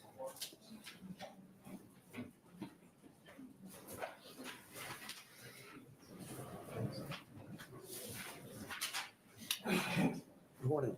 Good morning. My name is Bradley Wan, Bradlewon. I'm from Pierce, Nebraska. I am the chairman of the Pierce County Republican Party, which obviously is not no giant group, but there's 15 to 20 of us or so that get together once a month and kind of work on things, kind of depending on planting season or harvesting season, as we're a rural community. But we have had those in favor of EPIC come in and share with our group, and we've had those who oppose EPIC come in and share with our group. And our group has unanimously decided to support the EPIC option. And along with that, the Nebraska Republican Party, as you well know, I'm sure, has also moved to do that. And so just as a representation from that, I encourage this group to move this forward, as we do need to see some changes. We just were at the Pierce County Fair and had a booth as the Republican Party there, and we had, conversations with lots and lots of Pierce County folks, and it never fails that property tax and taxes alone is always a hot topic and always is brought up. And so, as a representation of that, and I'm not no paid guy, we're just a volunteer group trying to do our part to keep our slice of heaven over there in Pierce County. We are truly in favor of the EPIC option and are desperately desiring to see this thing move forward. So that's all I have to share. Thank you. Thank you very much for being here. Appreciate it. Are there any questions from the committee? Seeing none, thank you very much. Proponent?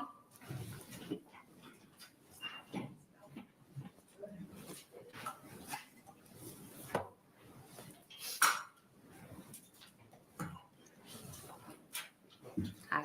Thank you, Senator Lenahan and members of the committee. I am Steve Davies, STEVEDAVIES. I testify in support of LB 16, LR4CA, and LR5CA. You are receiving many testimonies about the struggles throughout Nebraska relating to the burden of property tax. I have an aunt who used to snowbird in Arizona. She now has made that condo her permanent residence, although she still spends considerable time here as a diehard Cornhusker. Personally, the valuation on my small acreage went up 144% this year. Our tax system is broken. We're bleeding out. Young people don't want to stay, and many retired people are having to sell their homes. Why consumption tax? The major reason is economic. Most of us want the state's economy to flourish, prosper, and grow. Yet 2 legs, 3 if you count inheritance tax, directly impact production, thereby putting a brake on potential growth. A consumption tax would incentivize savings and investment, the building blocks for economic growth. Other considerations are fairness and transparency. Our current system is burdened with stacks of exemption and incentives. Each one of those raises the tax on everyone else to make up for the lost revenue given away in the incentive. Many citizens live on the monthly budget plan and have no concept of how much government costs and takes from their income. A consumption tax is upfront and everyone will know how much they give the government. On the transparency issue, current incentives can be masked by language ambiguity in the stacks and stacks of paper. Perhaps the citizens would have a better view of any benefits our representatives see fit to allot if it would go through the appropriation process. The EPIC option proposal has seen significant public disinformation. The town hall was held and all of the organizations promoting negative information were invited. None came. Does the consumption tax diminish their perceived raison d'etre and power? Dr. Ernie Goss of Creighton was a neutral participant. He made two important points. First, the proposed tax rate would be much closer to the 7.5% than the much talked about 22%. And a question I have for the Open Sky study, one of the major facets of the consumption tax is only on new items. So on lower income people, how much tax do they pay on used items that will go away? So it isn't as regressive as some propose. And that he also contended the so-called border blade is invalid. And I'll finish on a happy note. Okay. When EPIC option is implemented, your labors as a senator should be less burdensome. There will be no one knocking on your door for a tax break. Thank you. Sold. No clapping, guys. But it was a good line. I agree. Any questions from the committee? Seeing none, thank you very much for being here.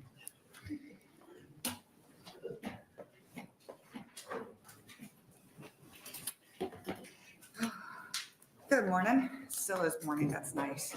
You guys went super late yesterday. My name is Allie French, ALLIE-FRENCH. I'm representing the grassroots group, Nebraskans Against Government Overreach. We have supported EPIC option every year that it's been up here and showed up to testify on behalf of it. Many of the people before me went over more of the specifics, so I'm just going to kind of go with a broad discussion on this. Obviously, with Nebraskans Against Government Overreach, our tagline is preserving our liberty. That includes the ownership of our property, the ability to work without having to be enslaved and pay on that to be able to provide for our families. And Albert, you asked a fantastic question. Can we sustain the government? Our position in general is we don't really care. This is about the people. However, I do want to point out that we have options to ensure that there is some level of sustainability. And also to ensure we don't go to 22%. We impart caps. We put caps on the consumption tax from the get-go. And we require a vote by the people in the case we need to raise those taxes. Yes, the chance of passing that is reduced because who wants to raise their own taxes? But we make a valid enough argument if we find our system crashing. I think that the people would come together on that. And we're looking at one tax rather than 3 or 4. You get into the corporate taxes and honestly, it's more like dozens. So there is an answer to sustaining it.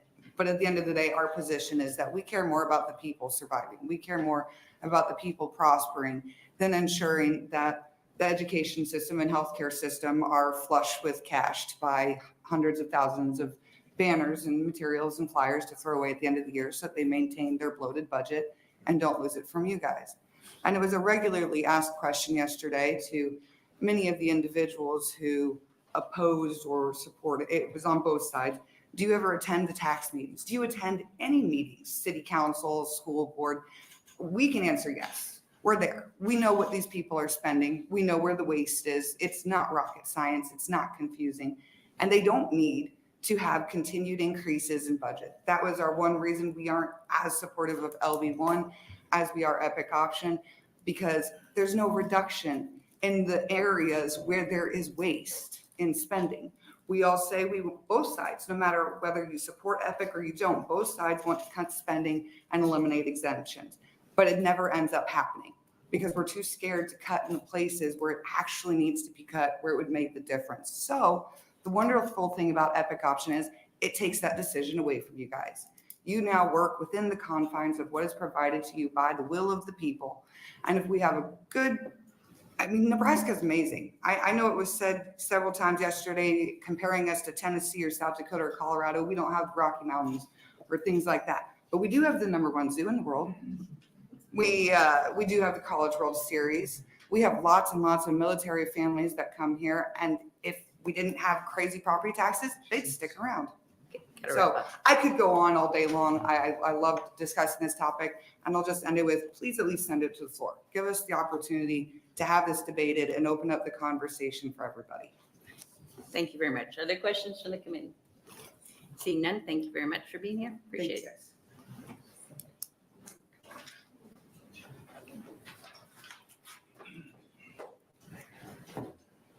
My name's Scott Bush, SCOTTBUSH.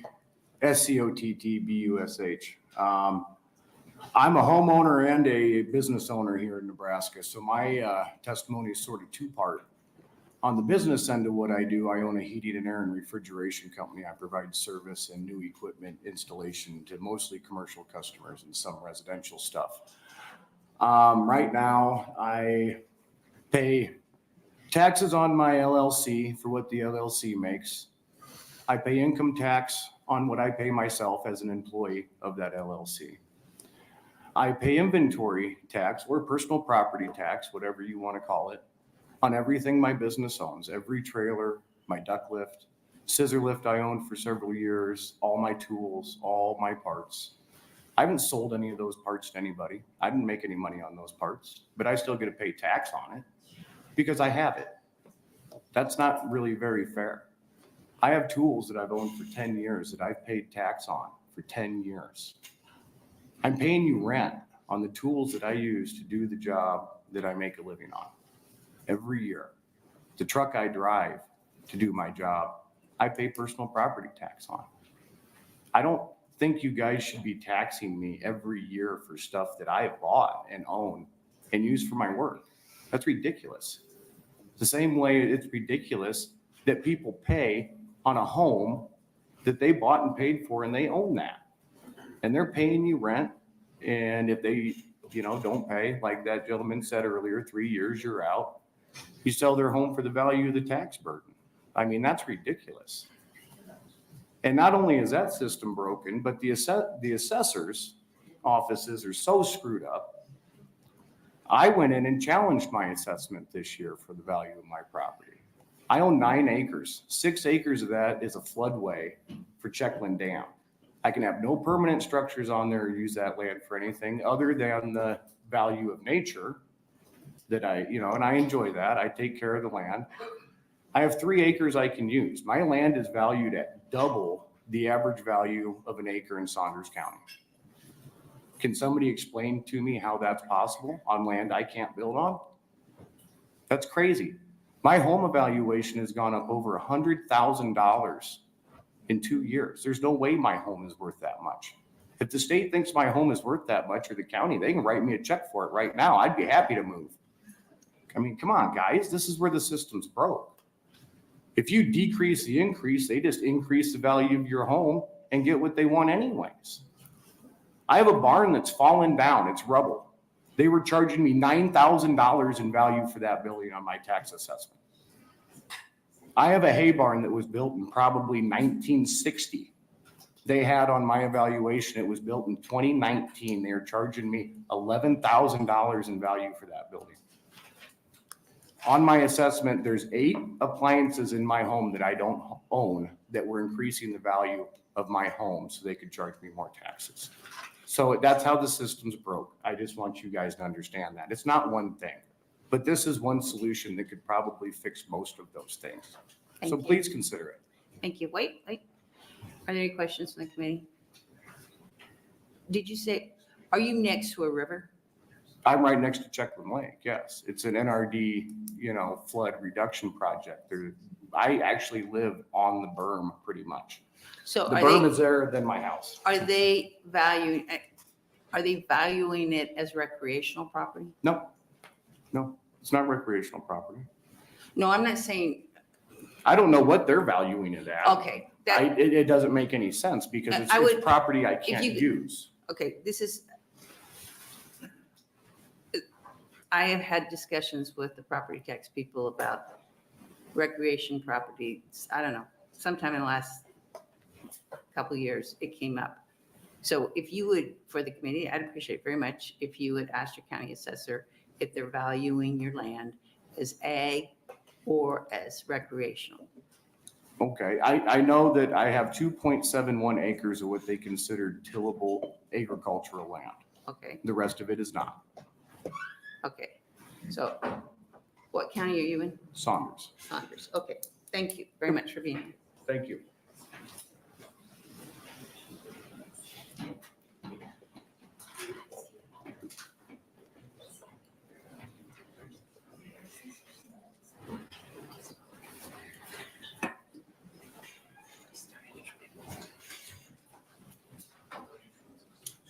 Good morning, Good morning. Revenue Committee. My name is Terry, Terry, Jessen, Jessen. I strongly support LB 16. I am from Oshkosh, Nebraska.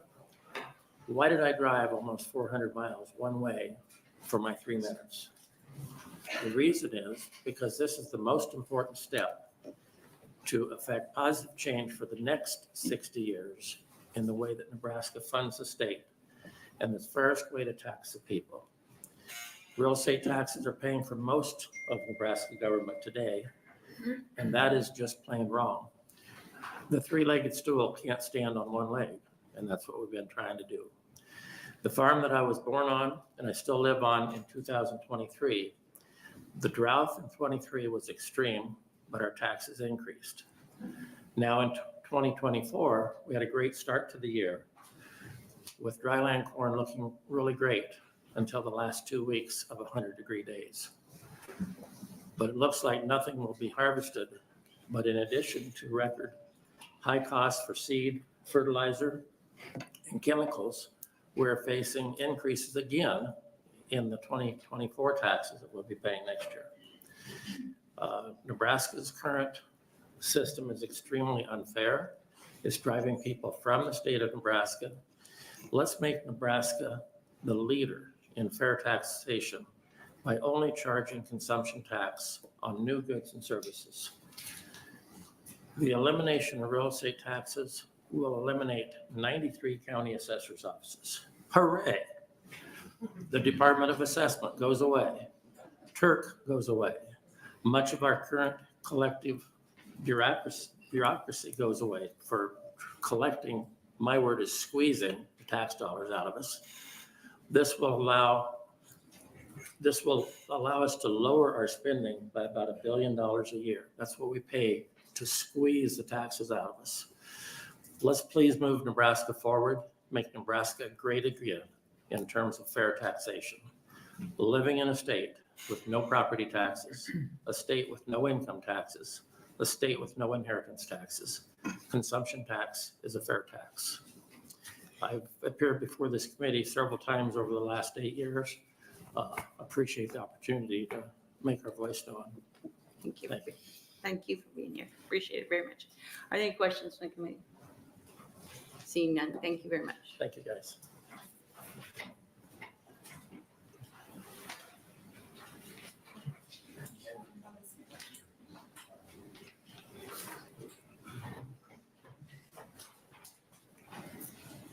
Good morning. Good morning.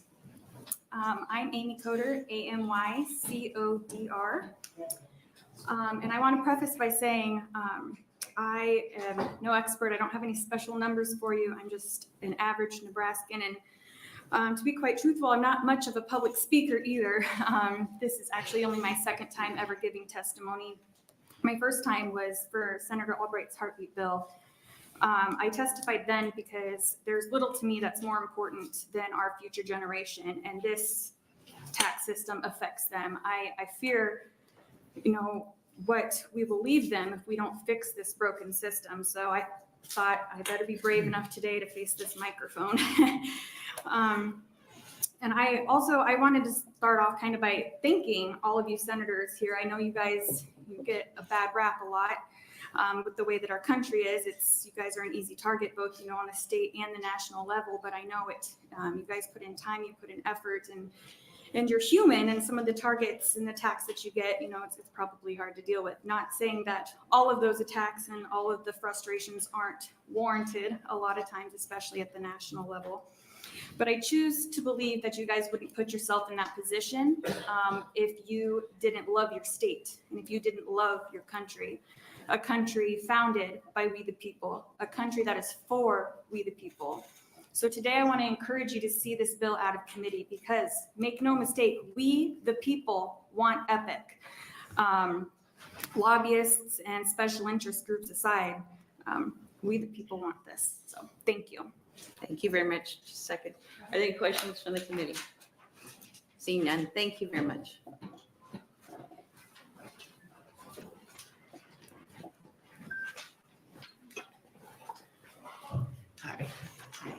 Hi, my name is Joanne Walde, JoanneWalde. Nebraska's tax system to fund the state was originally set up as a tripod, 3 equal types of taxation: income tax, sales tax, and property tax. Sales tax revenues were reduced considerably when Nebraska abandoned a considerable amount of its manufacturing base and became a service economy where no sales taxes were charged. We have a fundamental right to know what the tax laws require. Our income tax is so complex, it is difficult to comply with all the rules and regulations. It is hard to determine if we have collected all of our tax information and filed our returns accurately. Since the Nebraska income tax is based on the federal return, the accuracy would also be in question. Our property taxes are among the highest in the nation. This also puts our state at a competitive disadvantage. Taxes should be neutral. They should not fall more on one class of individuals than for others. My property taxes are levied to 9 different taxing authorities. I have lived in the same house for 43 years, and my property taxes increased 27% just last year alone. The American dream is to work hard, to buy a house, to pay it off before your retirement. We have already paid for the house and land. Now we must sell the house because we cannot afford to live in the homes due to the high property taxes. I believe this affects women much more because many have stayed home raising their children, earning less income and have a lower fixed income in their retirement years. A tax is not equitable when an individual, a corporation, business, a rancher, and a farmer all have different property assessed at different rates. There may be many times when a business will receive a tax break of no taxes due for several years due to their move to Nebraska or building a new building. This puts a heavier tax burden on the individuals who then pay the brunt of the property taxes. When Diane Badiato was Douglas County Assessor prior to Walt Pfeffer, her team changed the square feet on the homes in our area, and I am sure in many more areas. Our home is a 1.5 story. Our square feet was changed to including the attic as usable square feet. The square feet were increased on many of the homes in our area. Recently, Benson High School in Omaha, Nebraska added in mental health and dentistry for their students.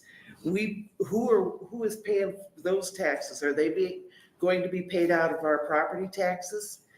Our taxes should be stable. In times of favorable economic conditions, the appraised value of homes increases. However, the mill levy didn't decrease significantly.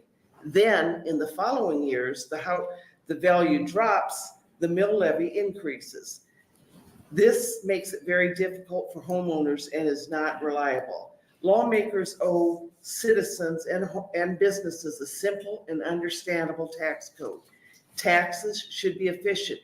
It would be much more efficient if we adopted the EPIC option.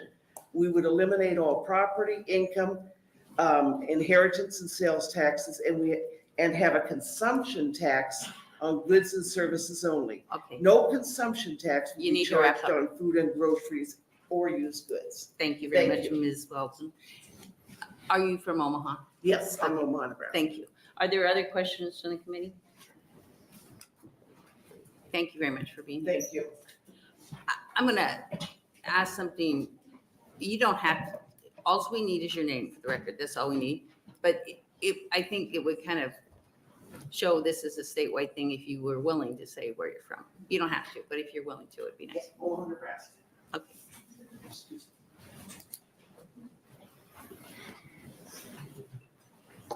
Paul Von Bear, Fremont, Nebraska, VON, capital BEHREN. A number of years ago, I looked around Fremont at our mantra about jobs and growth. I always wondered what's happening to the average person. So I went back through 10 years of data from the IRS and the Department of Revenue. And we say we're going to bring in population, we're going to bring in more taxable property, we're going to build in better jobs for higher salaries.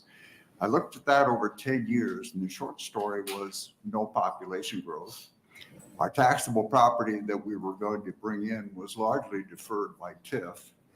Our incomes basically kept pace with inflation, but property taxes were going up twice as fast as the incomes that we could bring in. I was elected to city council a couple of years ago, so I went back and I updated that for the last 5 years. It's worse. Instead of twice as fast, our property taxes are now growing at 225% at the rate of our incomes. You cannot sustain that. That's a crash waiting to happen. Last night at our city council meeting, we approved the largest unfunded mandate that we have ever had to approve. We had no choice because as legislatures, I'm sure it was well intended, you mandated that we adopt retirement policies for our police and fire. They deserve it. But you handed us the largest single unfunded mandate that we have had in the last 30 years, and we were forced to approve it. That will increase our property taxes. 2 years ago, my son's house burned. Most of you have some experience with that in one way or another. We had 7 people in our little townhouse for about 7 months. It was a good time, but it was a little cramped. But the point of it is, my son died 6 months ago.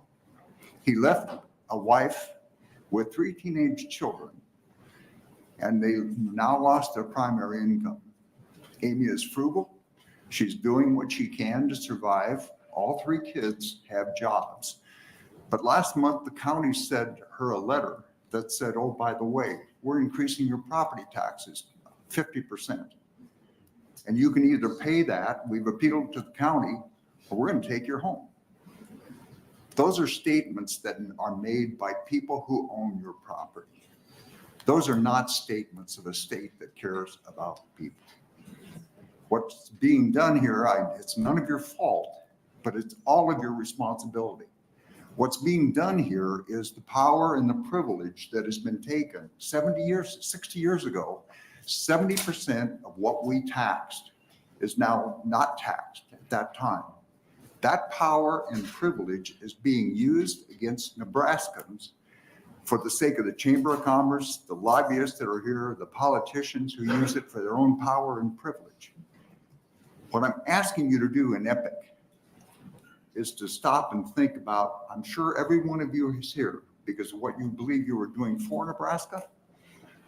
But before you go any further, please consider what you're doing to Nebraska by refusing measures like this. Thank you. Thank you for being here. Appreciate it. Any questions from the committee? See none. Thank you very much. Appreciate it. Just so you understand on the red light, and this isn't you, Paul, just on the red light, I gotta be tough because I can't pick and choose. I need to make sure I'm being fair to everyone.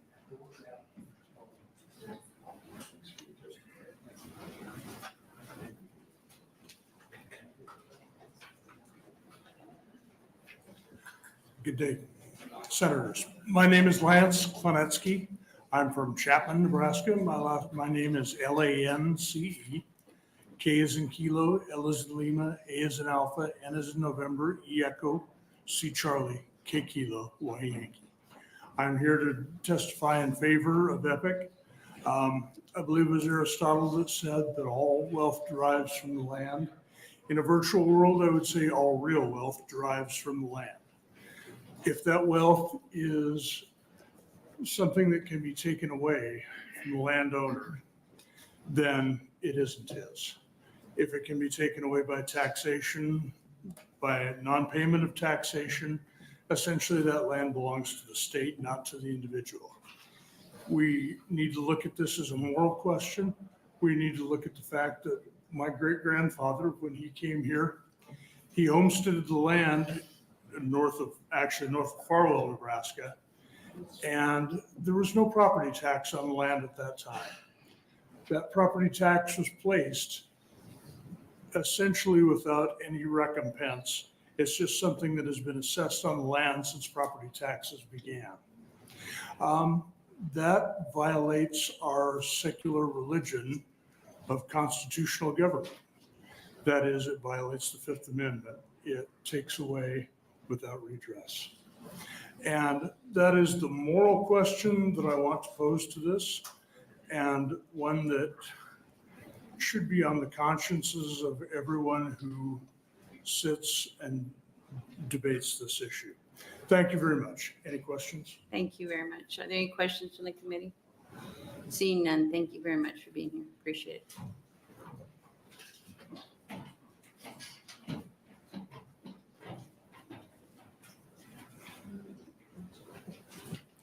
Hello, my name is Patty Bart.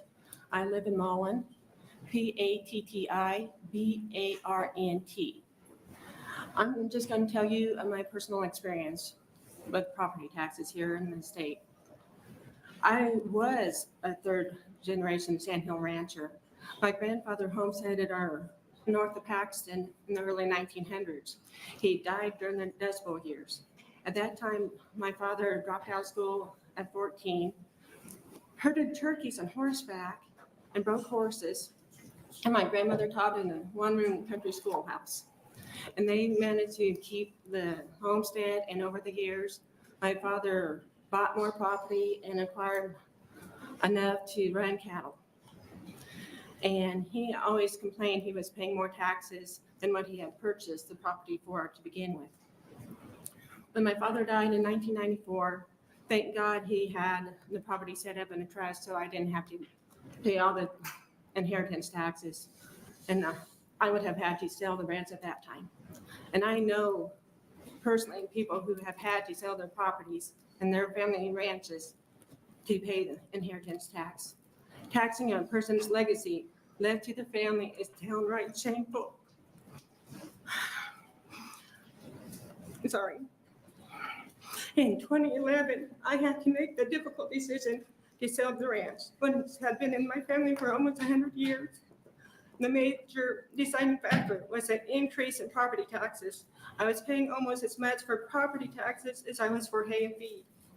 People from out of state bought my ranch and a neighbor's ranch. And they run cattle in the summer, then ship them to Kansas. Thank you. 3 houses kept empty and abandoned.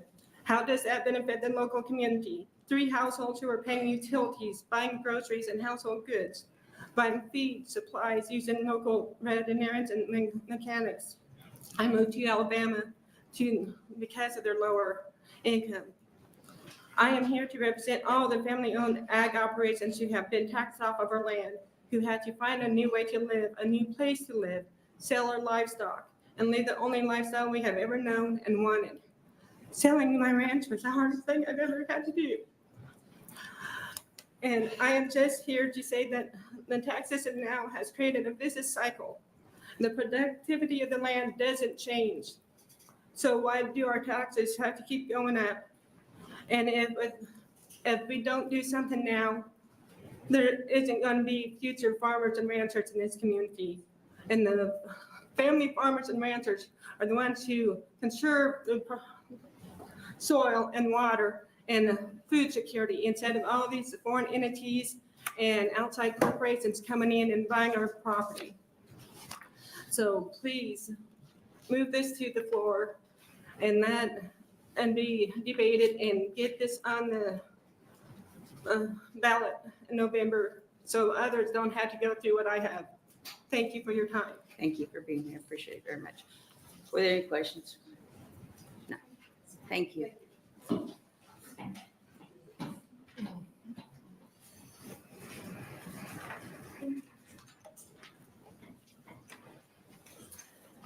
Morning, Senators. Good morning. My name is Linda Vermooten, Linda Vermooten.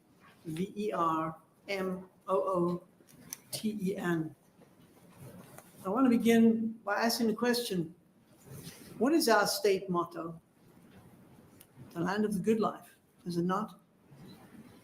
Then why is it becoming a nightmare?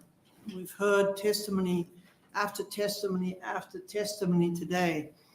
And the good senator in the back who's been carrying around a pile of the tax laws for us to see. How does the average citizen even understand that? I came to America, and one of the reasons I came was for freedom, for opportunity. And because I had read the Constitution that said this is for we the people, by the people. This is for freedom. This is for opportunity. I moved to Nebraska from Missouri. I had 3 times the amount of land and paid 1/3 of the taxes I'm paying now. I've been sitting in the room a while and looking around the room, observing the color of hair. Most of it is gray, which means majority that are speaking are headed towards a restricted income, not a growing income. And yet, as they look into their retirement, they're having to make a tough decision. Do I stay in the state that I love? Do I stay in the land I love, as the rancher had just shared before me? Or do I sell in order to have a living and be able to live into the senior years? The math is simple. If you have less people, you have less income as a state. At the moment, we have a senior drain that is going on in our state. We have seniors that are leaving, knocking at doors. And the number one thing that I am hearing is, can you do anything, Linda, about the property tax? And I said, the only thing I can do is I can talk to the senators. I can testify and say a common sense option that we have before us with EPIC is to say, we're going back and we are scaling back, because I believe if we impose this EPIC, at least let it get to the floor for debate, because more people will come. People are leaving Nebraska not because they want to, but they see what's happening in South Dakota. I don't have to pay property tax there. I can afford to live there, and I can live well on my limited income. Not that I want to go, all the families here want to stay here, but I'm forced out. I don't think that that's any of your desire. I know that's not why you're serving, but that's the reality of what's happening. The house I am in now, I bought 10 years ago. It's more than almost tripled in value, and nothing has happened to that house. It was brand new when I moved in. How did the value just jump, triple in 10 years? Thank you. Thank you for your time. Are there questions in the committee? Seeing none, thank you very much for being here. Appreciate it.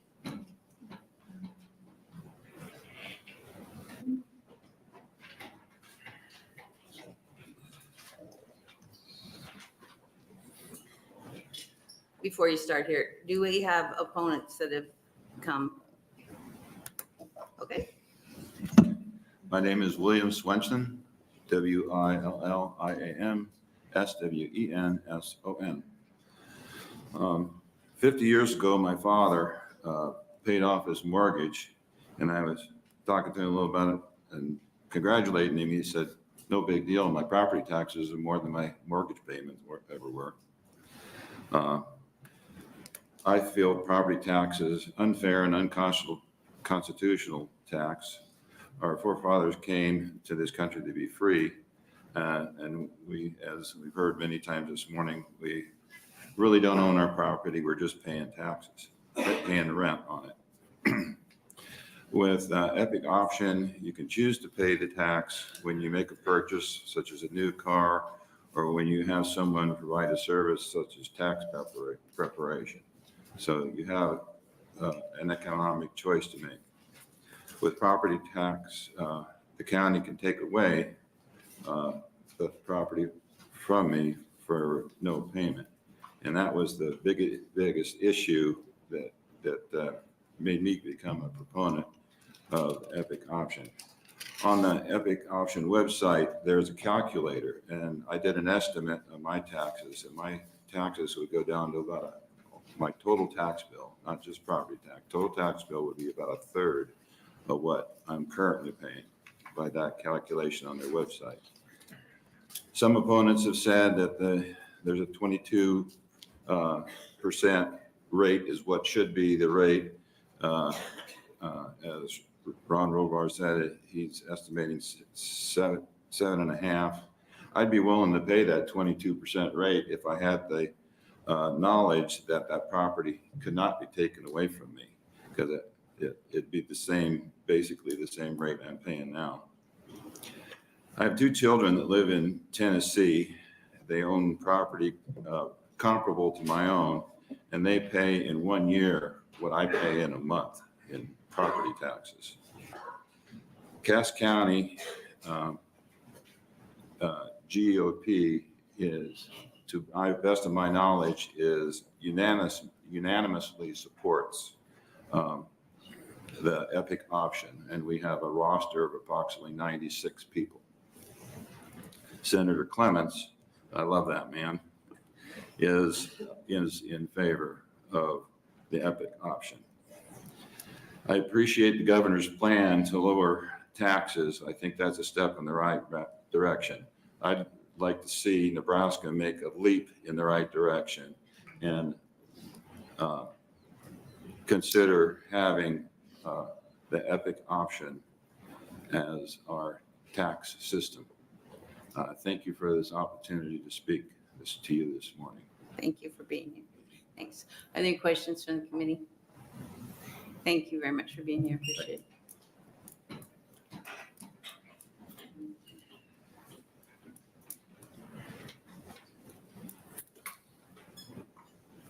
Good morning. Good morning. My name is Carl Elting, C-A-R-L-E-L-T-I-N-G. I come from a farming community in southern Nebraska by Edgar. I just wanted to speak on a regressive nature of property taxes.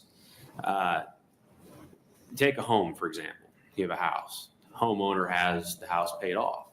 He gets taxed on the assessed value. It's about 1% of his wealth that is taxed. So he's a 1% tax that he pays. Take someone else, for example, a family trying to get started out and they want to become a homeowner. They put 10% down on their house. Now they have 10% equity in their home.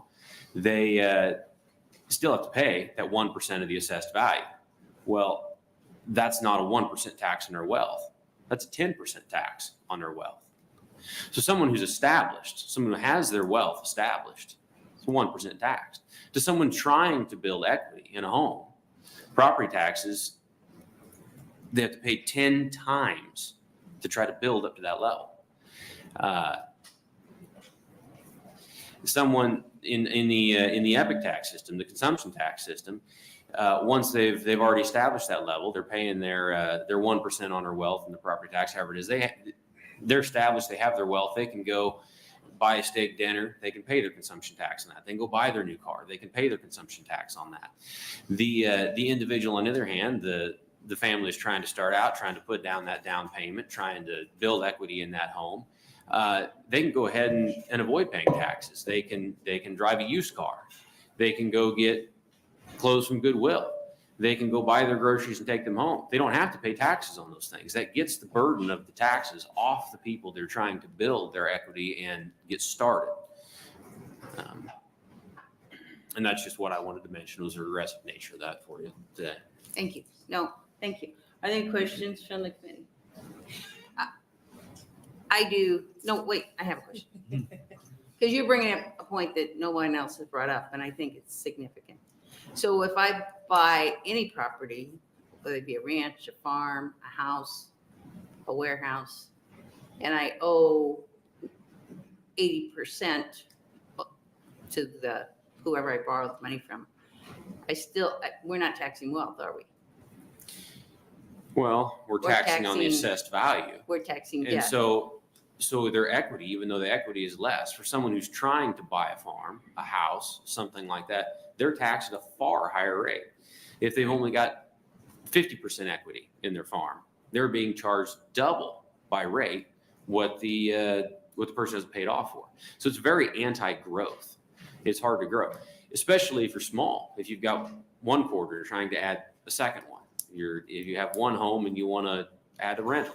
If you have 10 rental houses, to add one more, not such a big deal. It's easy for the wealthy to deal with the property tax. Now, for somebody to become wealthy, it's bare. Thank you.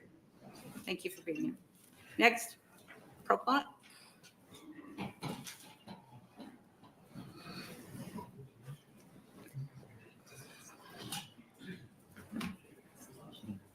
Donald Wickham, Falls City, Nebraska, 2 miles from the Kansas line, 7 miles from the Missouri line. I have a little bit of different aspect to looking at things. Been around. I'm sorry, where from? Falls City. Falls City. I'm sorry, I'm getting used to dentures. They're only 4 days old. They traveled about 4,500 miles pushing this epic option thing. And I've talked to literally hundreds of people that have told me they moved from Nebraska to Missouri, to Kansas, to Tennessee, to wherever, to get away from the tax burden of taxes in Nebraska. The only way we're going to get back to where we are sustainable is to bring people back into Nebraska.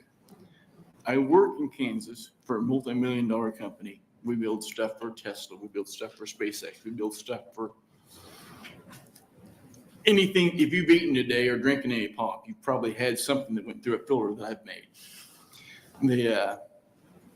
Talking to the executives of different companies, of large companies from around the United States, I brought up this epic options. They walked through, they looked checking over, seeing how their product was built. And I've shown them the epic option idea. I said, what would you think about this if you build a new factory? Well, if that was in place, we wouldn't be going to Texas. We wouldn't be going to Tennessee. We wouldn't be doing this. One of our jobs right now is building a $65 million job for Tesla in Texas.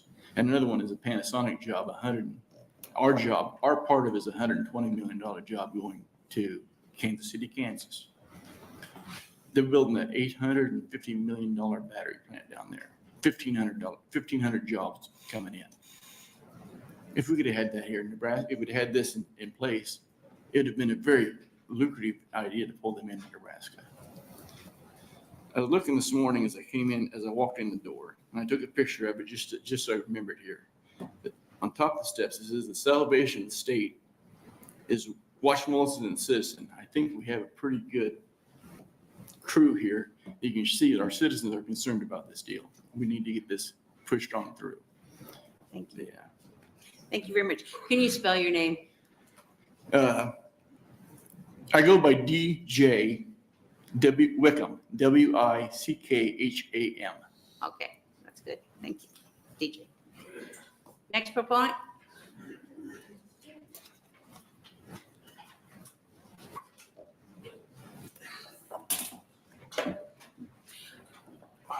Don't start the clock yet, because I see there's some people here. If you're not going to testify, but you have a position, there are yellow sheets at the back of the room that you can sign.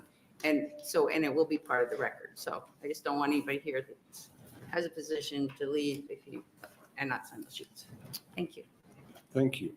Thank you, Madam Chairman, members of the committee. My name is David Wright, DAVIDWRIGHT, and I ranch up at Ewing, Nebraska. 4th generation rancher. I have a son, he's the 5th, and he's blessed us with 3 grandsons, which I hope make 6. In 2003, my wife and I bought the Neely newspaper, the Creighton newspaper, and the Ewing and Clearwater newspaper. And we owned that from 2003 to 2019. So I've been on both sides of rural and urban Main Street. I also served on the Neely Chamber of Commerce, and I served on the Neely School Board, Neely Oakdale School Board, as president for 4 years. So now we're going to have a discussion. I'm not going to quite talk about the things that these people talked about today. I give you a handout that shows maps of Nebraska. And what I want to talk to you about is Reynolds versus Sims, one man, one vote, 1964. What happened in that case, the Supreme Court, it got rid of all of the senates and all of the states.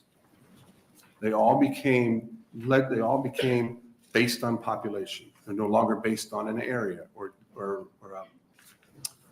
an area. And what's interesting is it was a Warren court, and Justice Warren says legislators represent people, not trees or acres. That's true, but trees and acres are assets. And the one judge there was only one who was in dissent, his name was Harlan, and he said, and I'm paraphrasing, you got to read his whole dissertation. He says, you will destroy rural America. He said, you're misunderstanding the 14th Amendment, and every person has a right to vote, and if you don't like the district you live in, then move, instead of getting rid of the districts. That was the dissent. So,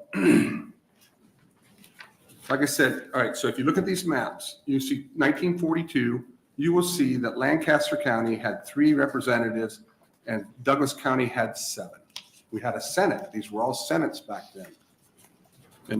Oh, come on, turn that yellow light off, please. In 1945 or 1958, it's the same. It's exactly the same because 64 hasn't happened yet. In 1968, look how it's changed. All of a sudden, Douglas and Sarpy County have got 18 votes, 18 seats. Lancaster's got 6. And now look at today, the last map. Douglas and Sarpy have 19 seats. Lancaster has 8. That's 27. You guys got enough to write a law. If you get 30, you can override the governor's vote. If you get 33, what do you got? The ability to stop the legislature. Now, here's the point. If we're going to have a one-man, one-vote system, which is what we got, we know as soon as you got majority, they'll pass the burden down to the minority. But if it's one man, one vote, the only way it's going to work is you got to have one man, one tax. And that's why I support EPI, because it's a one tax. Like Ms. French said a little bit ago, she kind of stole my thunder. You got to wrap up. But... Okay. So anyway, any questions? Are there any questions from the committee?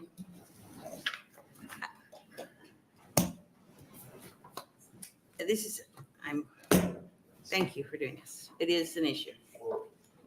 It is an issue. The reason I brought up the Chamber of Commerce is because the Chamber controls those 3 counties. And they do not want to have, I've been on the Chamber, they want to get rid of income taxes and they want to get rid of sales tax. They want to put the load on property taxes. And we are going to lose. Thank you for being here. You're welcome. Next proponent. Are we out of proponents?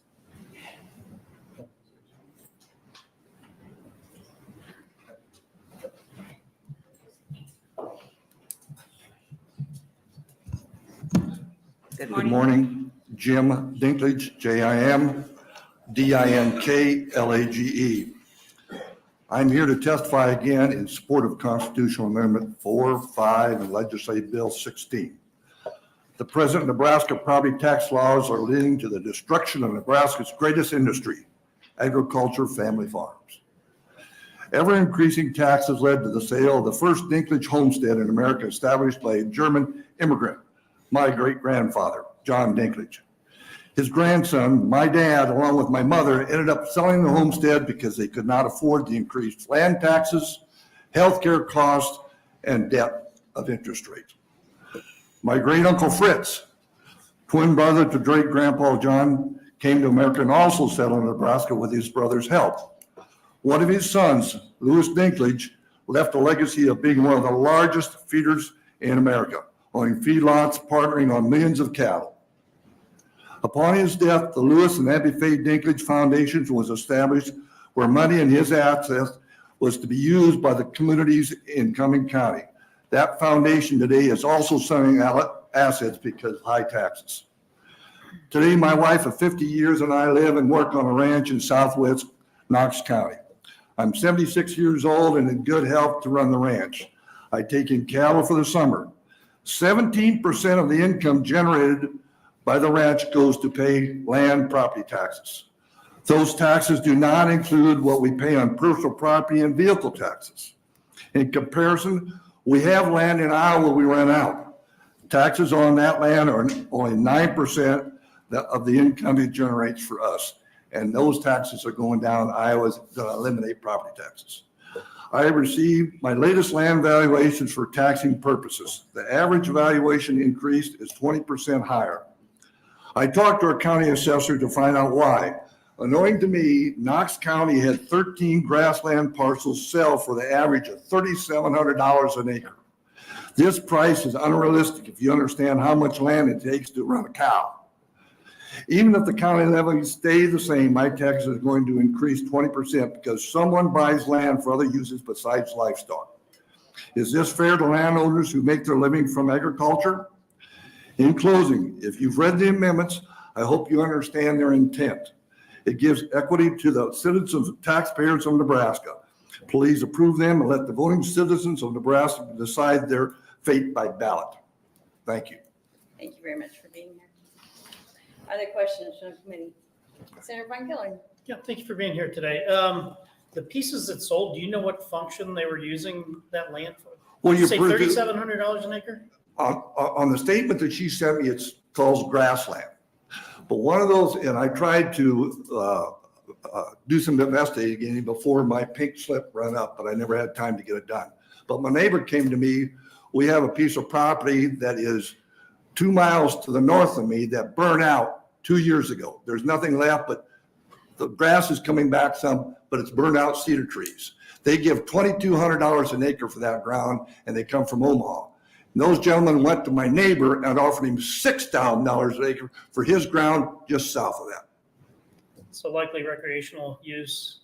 You assume that because Okay. All right. when you figure $3,700 an acre and you take that times 9, what it takes to run a cow, that's $33,000 to take care of that cow a year. Thank you. Absolutely ridiculous.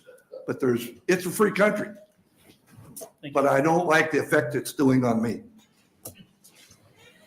Thank you for being here. Are there other questions? Thank you very much. Thank you very much.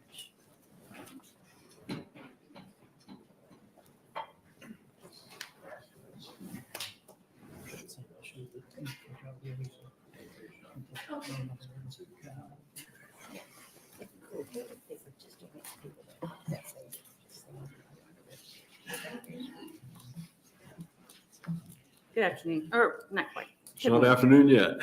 So it's close though. That's close. Good morning, Revenue Committee Senators. My name is Mark Bonkowitz, MARK-BONKIEWICZ. I live in District 12 at 11129 Z Street in Omaha. I'm here in 100% support of all three of these EPIC items. The booklet you're about to receive is the document we distributed at over 100 EPIC town hall meetings that were held in the past 18 months in all areas of Nebraska. So we're going to just talk about 5 quick things on the very front page here. We're going to talk about slides 4 through 9. Slide number 4 is a photo of a home in western Douglas County. Their property tax increase went up 23% in 1 year, and it was only a 3-year-old home. Slide 5 is from Shannon, Nebraska. It's one of the oldest homes in all of the state. In 1 year, their valuation went up 78% on a 125-year-old home. Slide 6 is South Lincoln and Hickman, 38% increase on a home that's 20 years old. Slide 7, 148% increase on a commercial building in Plainview, Nebraska, west of Norfolk. And you talk to him and he says, Mark, we didn't put a new roof on. There isn't a single new brick. We didn't pave the parking lot. We didn't add any equipment on the inside. I got hit with a 148% increase. This is proof that our system is broken. Even these were all 2023 tax valuation increases, and most of them had no mill levy decreases. So that's how much their taxes went up. I live in Millard. We have, in 3 consecutive years, my neighbors and I have had a 21%, 24%, and 20% increase in our valuation with no decrease in the mill levy. You compound that, that's an 80% increase in taxes throughout the last 3 years, okay? So one final thought I want to leave with you, and that is, if you don't eliminate property taxes in this state, we're going to have a lot of small towns that are going to become ghost towns. Why is that? Because 50% of the farmers and ranchers in Nebraska are 60 years of age and older. That means they're going to be retiring in the next 10 to 15 years. The property taxes are eating all the net profits of what they used to raise their families on for all these years. So in good conscience, they cannot ask their sons or daughters, adults, to come back and buy the ranch or the farm from them. If they can't sell the property to their next of kin, you got a massive amount of property in the state of Nebraska is going to go up for public auction. So the mega rich like Bill Gates, Ted Turner, Mormon Church, and the Chinese Communist Party is going to come in and buy it.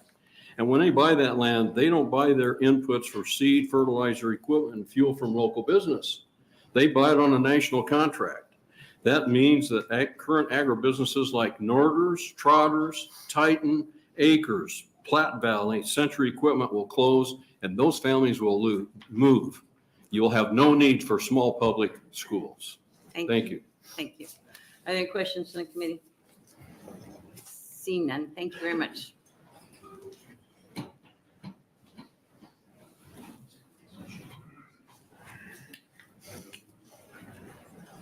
Good morning. Hey, Senator Linehan and the committee, I'd like to thank you for giving me this opportunity. And if I'm shaking, it's because I'm freezing. So I'm sorry. obviously, as you know, I have spoke here. Oh, my name is Brenda Bickford, BRENDA, BICKFORD. I have spoken here before in favor of Epic Option. And during that time, I gave you lots of statistics and facts where I had been fighting with the assessor's office and all of the horror stories that I've gone through. And during that time, one of the papers that I gave you was a letter from the head assessor from Lancaster County, where they told me that they could not tell me, they could not provide me with any facts or figures, and they could not tell me why my valuation was assessed where it was. But in that same letter, they did offer to research it for me at $60 an hour. And I will tell you what I said then, I'm going to say now. When you have to research what you've just done, it means you have no idea what you're doing. But I'm not going to go at it at that point this time. I'm coming at it from a different angle. I am a volunteer for Epic Option, and I'm very proud of that. During that time, I have spoken with many Nebraskans all through Nebraska. And I can tell you, Nebraskans, including myself, we are tired of the smoke and mirrors that we hear from our elected officials. We hear taxes have been cut, yet we seem to be paying more and more taxes. About 2 years ago, almost every time I turned on the TV, I saw a commercial where they were bragging how they had had the highest tax cut in the history of Nebraska. Yet we seem to be paying more and more taxes. We do not want words, we want action. What does action mean to the hardworking Americans?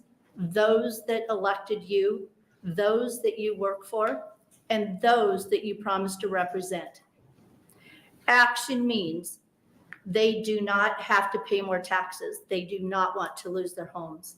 Those sitting before me took an honor to uphold the Nebraska State Constitution. The next line is from that Constitution.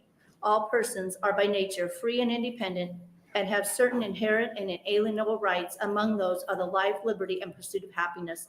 The definition of liberty is the condition of being free from oppressive restriction or control by the government or other power. Our current Nebraska tax system, specifically property tax, takes away our liberty and does not hold the values of the Nebraska State Constitution that those sitting before me agreed to honor. I ask that you vote all three Epic Options bills out of committee to start the process of giving Nebraskans back their liberty. Thank you very much. Are any questions from the committee? Seeing none. Thank you. Thank you for being here. Next.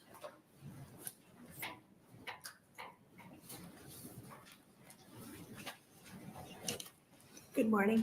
My name is Pamela Swenson, PAMELA My husband spoke to you earlier today, and he talked to you about two of our children that live in Tennessee and pay less taxes in a month than we do here. I wanted to give you some additional information on that. Our daughter went to UNL on a Regent scholarship. Then she went on to the University of Texas and taught undergrads there. She has no school loan. She never had a school loan. She got her PhD. After getting her PhD in phylogenetics, which is biology, chemistry, and computer science, she went on to do a postdoc at Emory University in Georgia. When she finished that, the math department chair at the University of Nebraska asked her to interview and come back to Nebraska and teach at UNL. Instead, looking at all the options that were available in Nebraska, taxes, other things that were available, she chose to go to the University of Knoxville, and that's where she is living now. And unfortunately, our grandchildren are being raised in Tennessee. So there is a brain drain that this tax is causing, that property taxes are costing the other taxes. So I would ask you to consider EPIC to possibly bring some of that brain drain back in and let some of our grandchildren come back and live in Nebraska with us. Thank you. Thank you. Thank you very much. Any questions from the, so she went to UNL on a Regent scholarship. Congratulations. That's great job, Mom and Dad. Next proponent.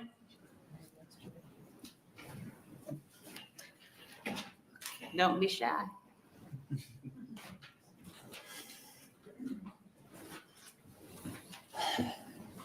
Is it morning still? Well, it's afternoon, but that's okay. So good afternoon. Okay, good afternoon. My name's Steve Jessen, STEEVEJESSEN. And I am also a volunteer for the EPIC option. I retired, and this is what I'm doing now, full-time, believe it or not. All right, that being said, I just want to share a couple of things, some of the things that are motivating me to do this on my own. As you know, I'm a volunteer. So I got a sister that she's 64 years old. She's worked in our agency when I was an agent and sold our agency. She worked for us for all these years. And the pay, you know, we paid well, but she bought a home, and basically what's happened to her is that her income, she got some kind of a low subsidy income for her first home. She's single mother.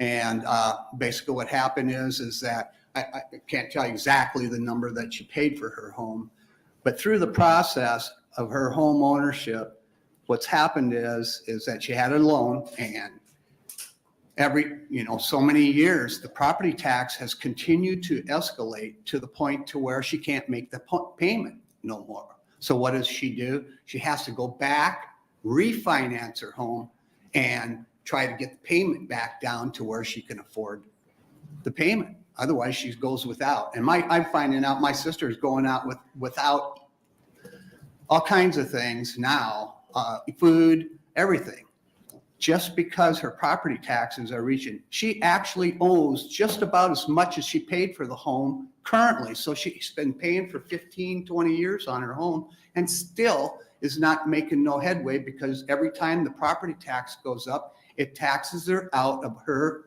affordable income. And so my point I'm making is that she'll never make it. She'll never make it. Once she retires, she can't do it. And it's a concern for me. And so the last thing I'll say is real quick.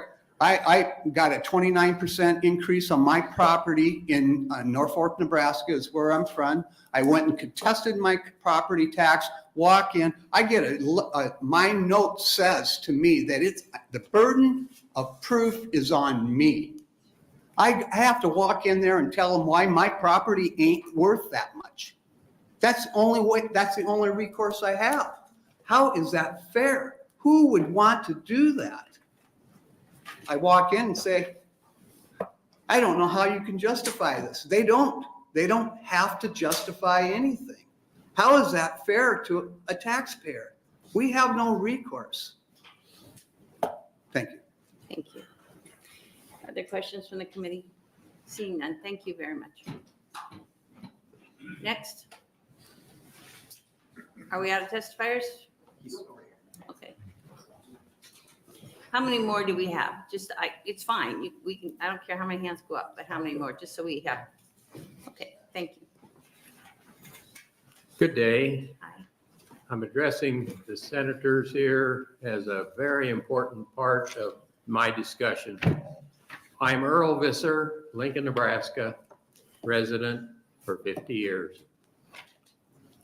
Spell it. I have a pass out that I call your attention to because I'll be reading it, giving one or two items there that I know you want to check on. First of all, the opportunity to be here today is appreciated. And this comes after a May 2023 appearance in this legislature where 17 of your associates declined to vote on this subject when 17 of the 49 senators were in person but not voting. I give this as a challenge to you folks to have your participants be as well educated as you are on this subject. That will lead me then to go to the point in the second paragraph after I've been testifying. Does anyone here know Floyd Zabel, an Oak County farmer that was very active in politics here up until about 3 years ago? Anyway, he introduced me to this concept, so I've been thinking about it since 2012. But in that second paragraph, we're talking about 3 examples. One is Roca, Nebraska, second generation resident, was very seriously concerning moving to Missouri as I was talking about this in the last 10, 12 years. My northeast Lincoln 20-year-old apartment building is occupied by employed young, middle-aged, and retired people. We have a cross-section up there. And their increase in their personal decision to make this, because they're going to have to vote on this, would be an increase of 50% of the present taxes they're now paying through me. I'm your agent, collecting those out there. But would that be an increase for their decision to make? We're asking for the chance to be personally involved with the income.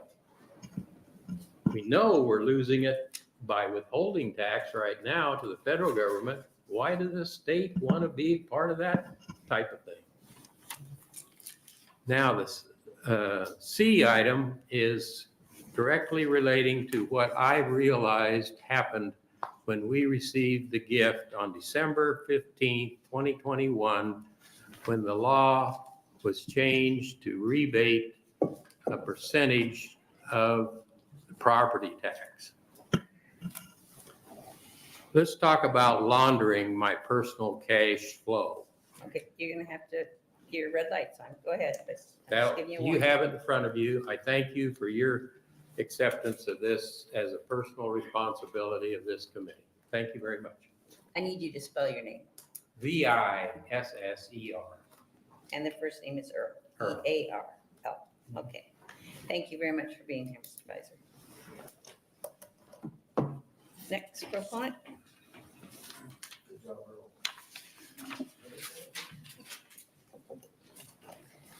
Hi. I almost didn't decide to do this because I don't want to have to spell my name, but here we go. I'm Lorena Francavilla, Laurana Francavilla.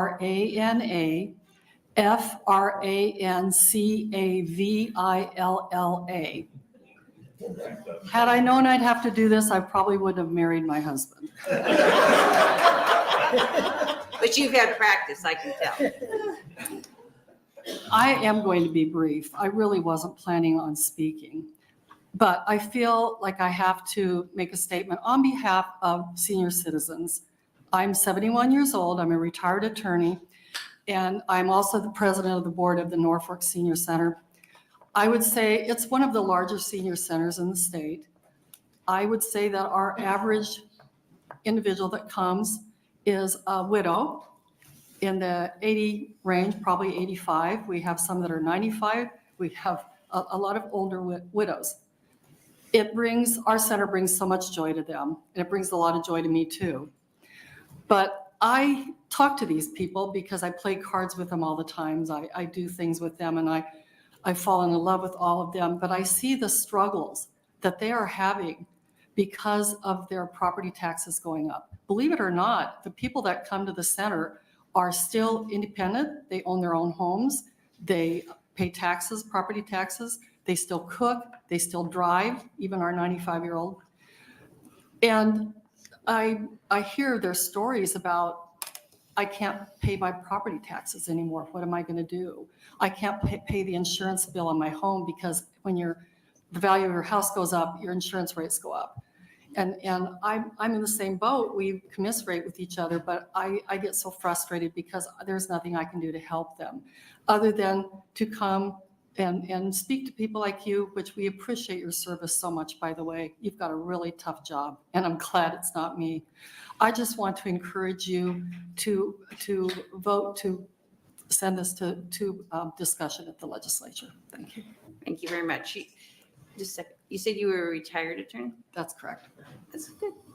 There weren't a lot of attorneys in law school. When you were in law school, were there a lot of women? I was in probably the first class. I was class of 77 of UNL, and we had about 20% of the class was women, and that was a huge leap at the time. And now I believe it's over 50%. It's over 50. So I'm used to glass ceilings. I bumped against it my whole life. Any other questions from the committee? Seeing none, thank you very much for being here. Appreciate it. Are there any other proponents? Are there any opponents? Senator Erdman. Oh. I'm not embarrassing myself again. We have to read a letter for ADA. You can sit down. I'm just telling you what. This is going to take a minute. Yeah. I'm about the same height standard as that. ADA written testimony from Corby Gilbertson as an opponent representing the Nebraska Realtors Association, Associated General Contractors, Nebraska Chapter, American Council of Engineering Companies of Nebraska, American Institute of Architects, American Property Casualty Insurance Association. To save the committee from having to read my testimony for all three EPIC proposals, I hope you'll accept and record this testimony as opposition to LB 16, LR4CA, and LR5CA for the attached list of opponents. EPIC proponents claim that their bold proposition is needed to fix our broken tax system and that it will give Nebraskans the ability to decide how much tax they want to pay. They claim that there will be exemptions for business-to-business transactions and a 7.5% tax rate, a rate which has been disproved by other economic studies, including the one done by the Tax Foundation that estimated a rate over 20%. The adoption of the EPIC plan would amend our state constitution in two ways. First, it would eliminate our current tax system, including all property, income, and inheritance taxes, so that no government entity in the state would be able to impose taxes other than the retail consumption or excise taxes. The second proposal states that the state of Nebraska shall impose a retail consumption tax or an excise tax on all new goods and services, and the legislature may authorize political subdivisions to do the same. There shall be no exemption from such taxes except for grocery items purchased for off-premise consumption. The constitutional language does not say that only goods and services sold at retail will be taxed. It says that either a retail consumption tax or excise tax shall be imposed. There is no business-to-business exemption. Ranchers, farmers, medical facilities, small businesses, and large corporations will be taxed on purchases of new goods and services. This includes equipment, new buildings, repairs, and operational services. All Nebraskans will pay tax on health care, assisted living, and long-term care expenses, daycare, rent, mortgage services, home repair services, tuition, books, housing, even food students eat at their dorm. But that's not all. As our current system goes away, so due to the tax exemptions for churches, hospitals, other nonprofits, schools, cities, counties, community colleges, and NRDs. Furthermore, Nebraskans take pride in protecting local control. Folks in Lincoln shouldn't dictate local ordinances, regulations, or the budget process for Cherry County or the city of McCook. The state wields its power to enact laws under the Nebraska Constitution and grants certain powers to local political subdivisions to do the same. EPIC poses a threat to this successful and time-honored system, as all tax revenues would go to Lincoln and all final budget decisions for governmental entities would be made by the legislature. As legislators, ask yourselves how the legislature would logistically accomplish this task. Under the EPIC plan, each political subdivision would have to hope that there is enough revenue and that the legislature will honor their request when compared to hundreds of other political subdivision requests. Hope isn't a viable management practice, and our local governments and Nebraska residents deserve more. For these reasons, we ask that the committee reject the EPIC proposals, just as Nebraskans did over the past year. I'm just gonna mention this while I'm thinking about it. We need to talk, if there's a rule about how long, if we turn the light on. Yeah, if it goes over 3 minutes. Letters for the record, you had 62 proponents, 8 opponents. Thank you. Reading that letter is peculiar to me. I don't ever remember someone being able to read a testimony. It's a new rule. If you are unable because of a disability to be here, you can send in a letter. That guy's not a disabled person. Well, He's a lobbyist. Okay, guys, we got the rules. I think I'd focus on the fact that how many opponents were actually bothered to come today. Say that again. How many opponents actually were here today? This hearing was about people. Correct. I don't recall how many opponents we had, but one. Yeah, she is. Yeah, I know. Okay. I'm just saying. You had a good hearing, sir. You had a very good hearing. I understand that. Yes, you did. I agree. So anyway, let me wrap up with this. You've been here a long time. I appreciate that so much, and I appreciate the questions that were asked and the attentiveness, and irregardless of the gentleman thinking you weren't paying attention, I didn't think that. But anyway, that's my opinion. But Thank you. I want to talk about Mr. Bell for a minute, from the insurance company, from the insurance lobby. I have met with Mr. Bell 3-4 times. I had asked Mr. Bell to tell me how much property tax, how much income tax, how much corporate income tax their insurance companies pay, and what the difference would be. He will never tell me. The other issue is, he talks about his premium tax. It's 1%. That premium tax is in statute. We can change that premium tax anytime the legislature decides to. Bell told me that the only way that the insurance lobby would be in favor of the consumption tax if we put the 1% premium tax in the Constitution. Now, currently, they do not have the protection of having the premium tax in the Constitution. So I tried to work with Mr. Bell the best I knew how. Absolutely not a chance. Okay, that's Mr. Bell. Ms. Firestone comes in and talks about it being 20%. I made a quote. I took a quote from what Ernie Goss had shared in his presentation in the Warner Chamber, and I think Senator Von Gilleren and Senator Linehan were there. And this is a conclusion from what Senator Goss said, or President Goss said. He said, the economist, he said, okay, what the detractors don't understand, the distractors, is their situation or their argument is flawed. They imagine that the economy is a zero-sum game. All the money there is, all the jobs there are, all the businesses that exist, and all the growth that is fixed in the pattern that cannot be changed. It's all stagnant, right? They're totally wrong. What is true is the economic advantage is that Ms. Firestone chose not to recognize, as well as the sales tax exemptions that go away.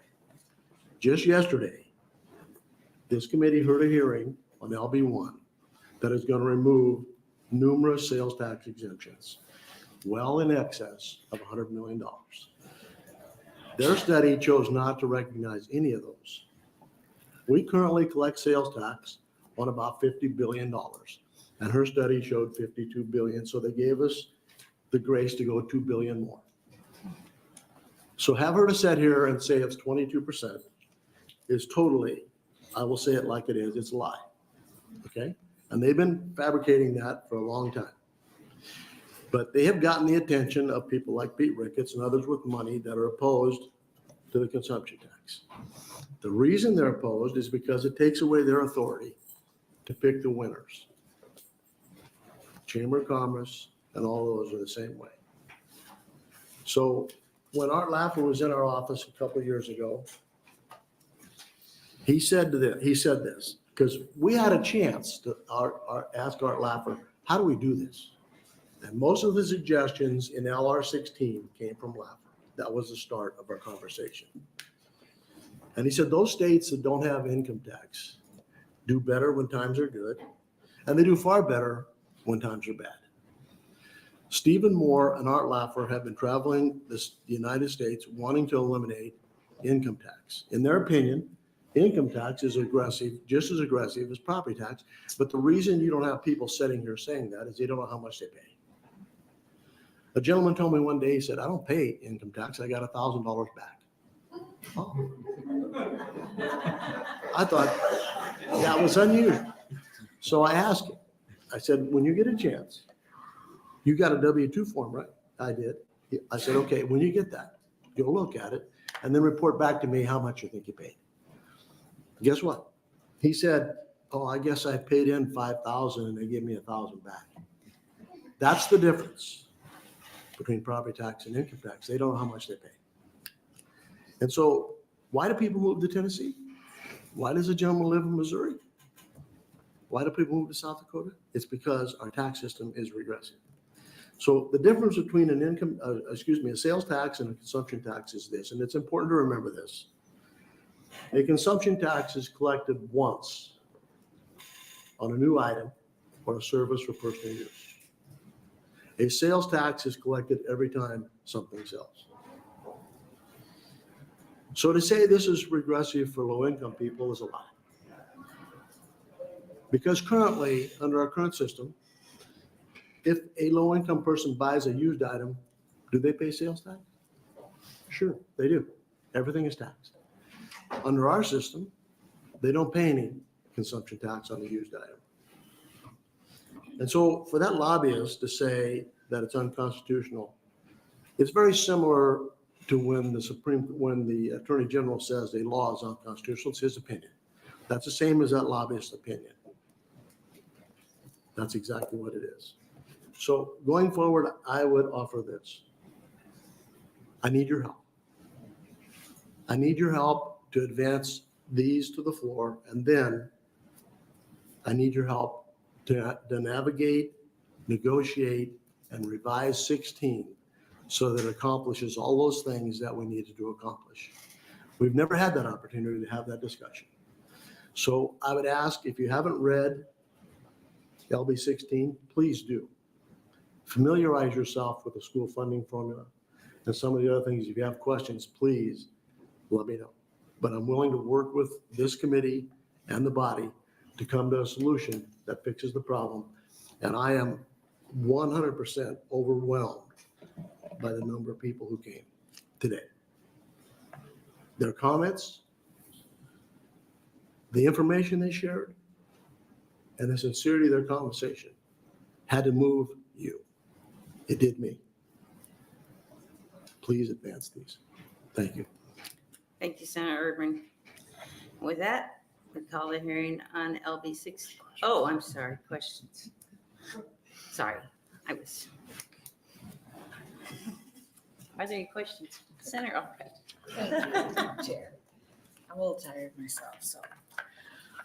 Okay, I just have a quick question because I will tell you, I haven't read all of the information in 16 and I will visit with you.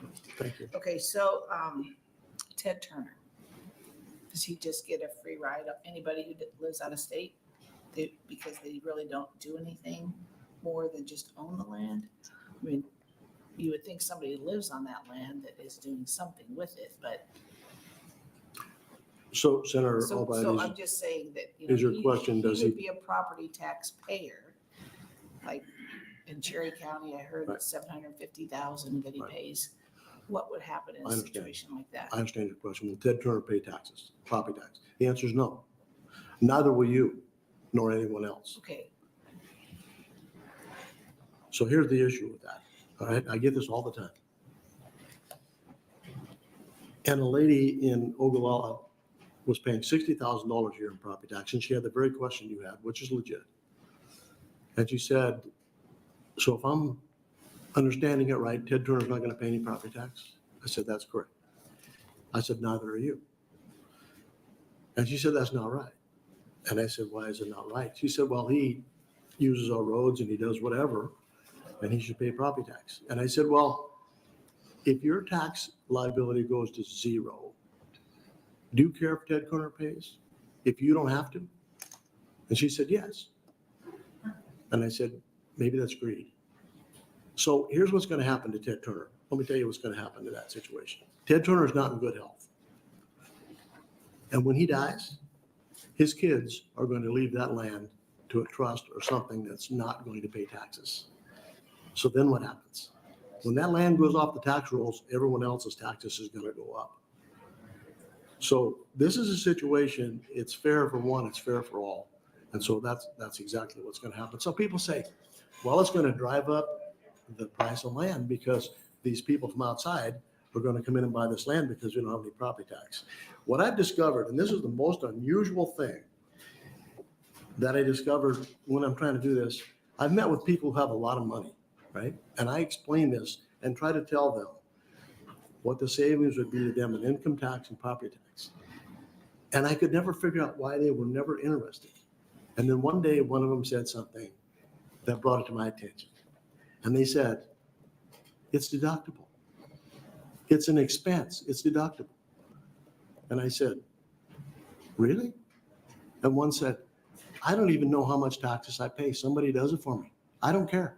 I make so much money, it don't make any difference. And so people who have a lot of money, they're not buying land in Nebraska. Ted Turner's not saying, whoa, the taxes are high in Nebraska. But what it will do, I'll tell you what it will do. The lady that sat here and said she had to sell a ranch, you remember her? She won't have to sell a ranch. That's what it will do. And so consequently, maybe that ranch won't go to outside investors because the people that live here can keep the ranch. And why did she sell the ranch? It's because of taxes. And so if we eliminate that burden for her to pay the taxes, maybe she can still own her property. So it's a double-edged sword, but it is absolutely fair to everybody. That's the best I can do. and I will say that was just a question that came to me over the phone. Then I appreciate that. I've heard that question before. But at the same time, we don't know what he's using his land for. I mean, if he's running cattle on it, I don't know what they're doing up there, but thank you. Thank you. Thank you, Senator Albright. Are there any other questions? Senator Merman. Yes, the letter from the lobbyists said that business-to-business transactions aren't exempted. Are they inaccurate on that? You know, Senator Merman, they can say whatever they want. It's specifically, you cannot charge a consumption tax on inputs. It's pyramiding. And that's what's happening with some of those issues in LB1 is they're charging sales tax on inputs and then they charge sales tax again when that product sells. So consumption tax is sold on consumables. That is the definition of a consumption tax, consumable. So if you're a farmer and you buy a bag of seed, that's not a consumable. That's an input. And so there's a total difference between consumables and business-to-business transactions. So they can say whatever they want. And obviously, lobbyists get paid a lot of money to say a lot of things, and that's one of them. Thank you. Thank you, Senator Merman. Are there other questions from the committee? See now, have I done everything I'm supposed to do? Okay. Now, Thank you so we'll much. bring, You've your been, hearing you've been took very kind. he worked very hard. Thank you. Thank you very much. Thank you all for being, oh, yeah, I did think this. she did, yeah. I did. Okay, think about it for a second. Take 15 break.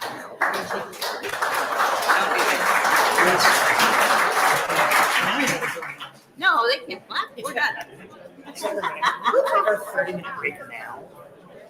I know that exec is meeting right now, and I know Senator Flood, who's up after this, has something in there. I think Senator Bostar is executing. Okay, we're gonna, are these still on?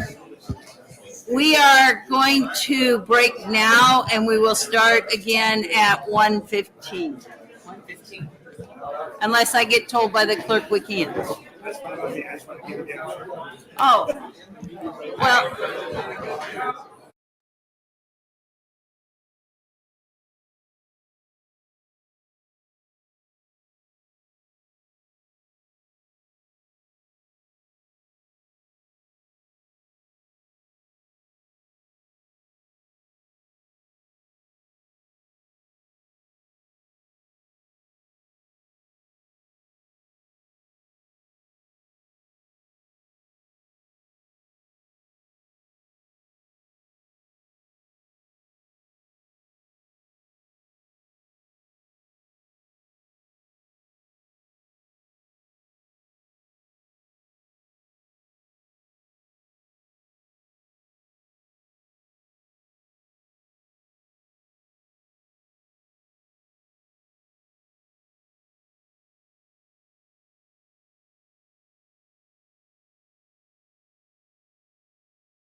What do they not understand? I don't know, guys, you have to either leave or be quiet.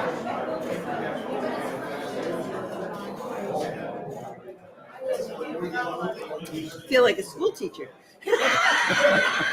The gavel didn't work, which I was shocked by. Their motions.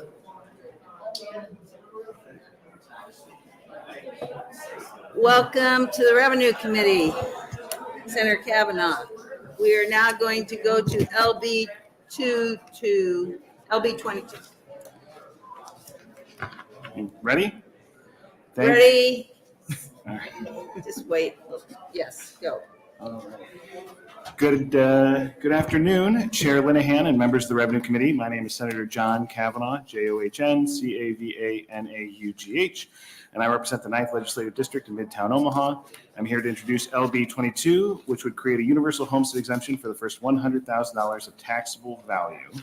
And I just, like everybody, really appreciate all the hard work of this committee. I was watching you guys from the comfort of my home last night, but I really did appreciate your diligence all day yesterday.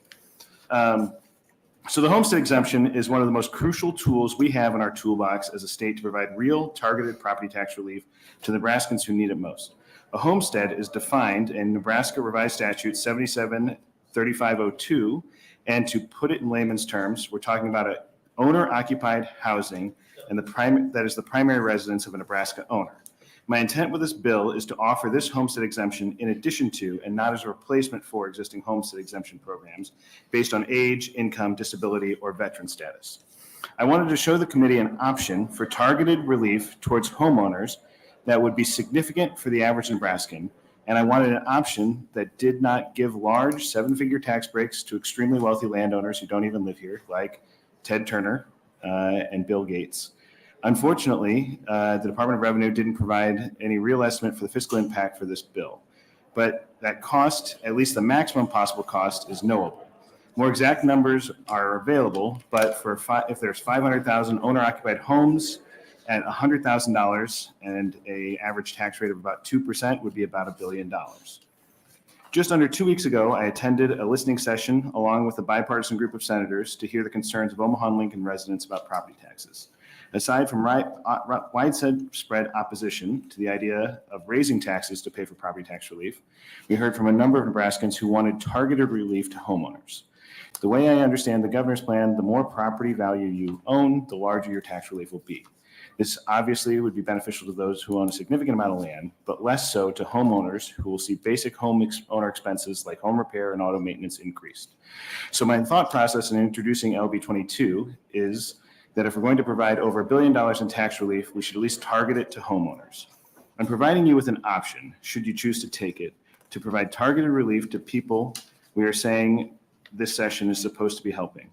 As for how you pay for it, unfortunately, the governor made it clear that several of the options I would prefer, such as freezing previously enacted income tax and corporate taxes, would be off the table, or legalizing and taxing cannabis, which I just saw a fiscal note said would raise $150 million, are completely off the table. If the cost needs to be less, the amount of the exemption could be adjusted. The bill is introduced as a starting point. But if the only options available to us as a legislature are those included in the governor's plan, I'm not sure we'll have the answer. I want to thank the committee for your time. I look forward to seeing what the committee puts forward for debate for the full legislature, and I'd be happy to take any questions. And I did watch last night where I think Senator Brandt's bill came up, or constitutional amendment that talked about allowing us to have a little bit more power over differentiating between homeowners and non-homeowners. And I actually had the exact same bill that I didn't drop because Senator Brandt dropped it. But when I was writing that bill, that's how I came on this idea and said, well, I think we actually do have some of the power that would be contemplated in this constitutional amendment by pulling this particular lever. So that's why I brought this bill, so we could have that conversation. We could look into targeting tax relief specifically to owner-occupied homes. Thank you very much. Are there questions from the committee? Yes, Senator Dunn. Thank you, Chairman, and thank you, Senator Cavanaugh. I think you and I have talked about this a little bit before. Are there other states that have enacted similar legislation? And if so, do you have any ideas to what the effects have been, or if there's been positive or negative outcomes? Well, I've heard very positively from folks in Indiana and Illinois who have had similar homestead exemptions, and it does exactly what we're talking about, which is give tax relief specifically to owner-occupied property. Do you know if the number is similar to what we're proposing here, or is it? I don't off the top of my head know what the number is. I can find that out for you, though. Thank you. I'm sorry, I was trying to look for some, I introduced a bill for 25,000. I thought maybe that would give us last session, but that fiscal note, they didn't do it either, so it's not just because they're busy. Well, they were busy last time. Yes, they are very busy. We've given them a lot of work. What question did you ask? I asked whether or not this has been done in other states, and I think Indiana and Illinois were mentioned with generally positive outcomes. I think Florida does too. It might be part of what they do in Colorado. I think it's very popular where you have a lot of second home owners. Mm-hmm. I'm not saying it's a bad idea. I'm just saying that I think in Florida, if you're a homeowner, I think it is $100,000 if you live there. Right. But if you just go there less than 6 months of the year. Yes, and that would be the same here. Okay. Senator Meyer. So would you envision this piggybacking on top of the current homestead exemption, or would you that sunset and you go with this? No, my intention would be in addition to that. So some folks obviously get 100% on a homestead exemption, but there's an income threshold. And so it would be, as it's written, and this is part of the conversation of whether this would be the right thing to do. You could do it either way, but as written, and my intention would be it'd be layered on top of the current exemption. So if you're already 100%, you wouldn't get anything. But the folks that would probably benefit are those that are 50%. They would get an additional tax relief on top of that. So would you be in favor of some sort of policing mechanism for the current homestead exemption? Because to my knowledge, there's absolutely no policing there. And we always talk about accountability. And with that program now, there's no accountability. So it's whatever that homeowner signs, true or not. And So I guess I wasn't prepared to have this particular conversation about whether we should, but I mean, yes, I think we should ensure that people are not falsifying their applications. The Douglas County application is under penalty of perjury. So if you sign it and say that under this bill, the only requirement is that you are owner occupied for those more than 6 months out of the year, the majority of your time that you own it, that you live there as your primary residence. So if somebody's falsifying that for some reason, I think they would be subject to criminal liability. And I would imagine, since that form is the same one that you'd fill out for current homestead exemption, if you're relying on that, I think you'd be subject. So I guess question is, are we allocating an appropriate amount of resources to investigate that? And I don't know the answer to that question. that's like Swiss cheese. I mean, you could have 3 shares of Berkshire Hathaway, claim 0 income, and get 100% exemption on a $350,000 home. Yeah. And when you look at what's fair to taxpayers across state and all classes of land or of property, to me, that's not quite an equitable look at. Again, we're measuring wealth in only one way, land or property, and not the other forms of wealth that many people have in Nebraska, mostly in urban areas, i.e. stocks, bonds, savings accounts, and those types of things that are not taxed in any way, shape, or form until capital gains come in when they sell it. But as long as they retain those, there's no. And I think that's a fair point. I think that there are certainly other ways to look at what wealth we're talking about when we're talking about the income-based homestead exemption. But there would be no income requirement with this bill. This would just be every owner-occupied primary residence would be eligible to claim a $100,000 exemption. So as an example, in my district, Omaha OPS, the levy right now is $2.22 and some change or fractions.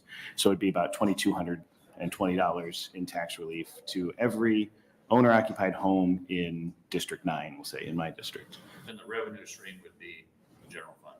We'd have to find the revenue, which, as I pointed out, the legalization of marijuana, the fiscal note for Senator McKinney's bill would be $150 million, which wouldn't cover all this, but, I think we're talking about, you guys don't need to go down that path again. You had a very long day yesterday talking about all of the different options on the table of places to find money. So I think you'd have to match the two. And my intention here is not to say, I think you pointed out other classes of property. This is a mechanism to provide tax relief to owner-occupied property. I do think Senator Bostar, Senator McKinney have rental tax relief bills that have either been heard or going to be heard. And then I think you would probably someone else might want to propose a proposal that would be in conjunction with these that would provide other relief to maybe some more folks in your district on a different scale. That's just not what this bill is intended to. It'd be more of a part of a combination of things, options. Thank you, Senator Meyer, Senator Dungan. Are there other questions from the committee? Senator Von Gillen. Thank you. Sorry, there was some noise and I don't know that I heard you. Did you say the fiscal note obviously says they can't calculate? Did you say it was your own rough estimate that you said you thought it'd be about $1 billion? Yeah, so my estimate is about 500,000 owner-occupied properties in the state. Okay. And then it's the 100,000 times whatever. And actually the statewide average, if you look at, I think one of the Department of Revenue has average levy across the state is 1.66. But, in my district it's 2.21 or 2.22. So okay, that's fine.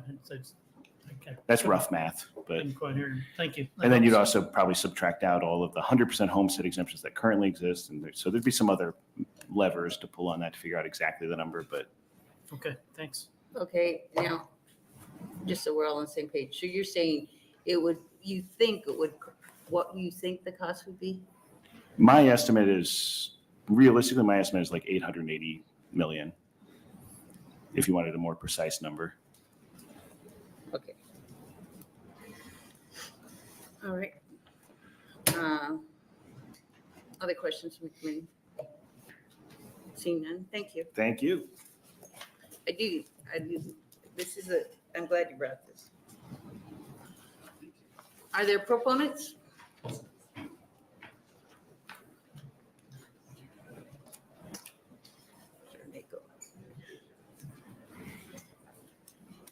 I'm sure you do. I'm sure you love it.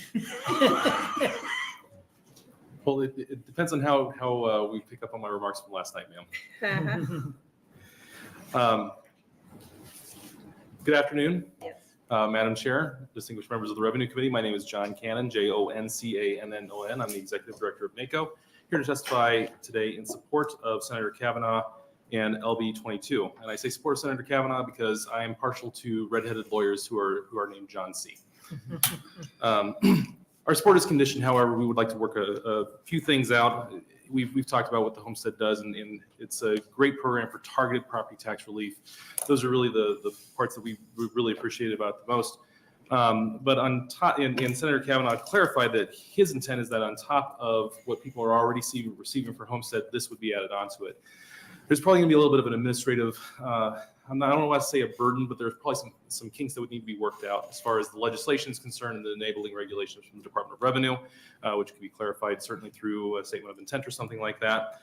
Happy to help work on that and fix it. The other thing I did want to point out is one of the reasons that in the homestead exemption program that we have currently, we tend to look at the average assessed value for single family residential, and that is because in Boyd County, where the average assessed value is $47,180 per residential parcel, it's subtly different from Douglas County, where it's $253,990.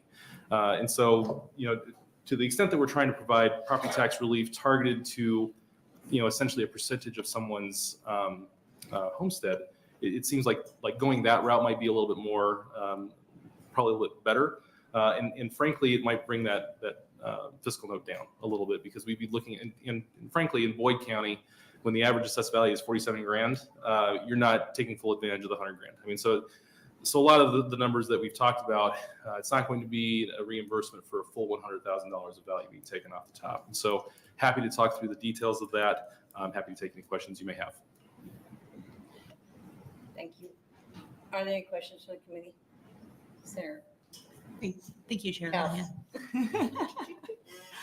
Mr. Cannon, question, could this be done by, could the same effect happen by changing the valuations, by saying rather than $100,000 to a homestead exemption, say we're going to reduce all valuations by 30% or something like that? Is that, I'm worried that if we say, okay, we're going to take off $100,000, that valuation is going to keep going and going and going, and it won't matter after a very short amount of time.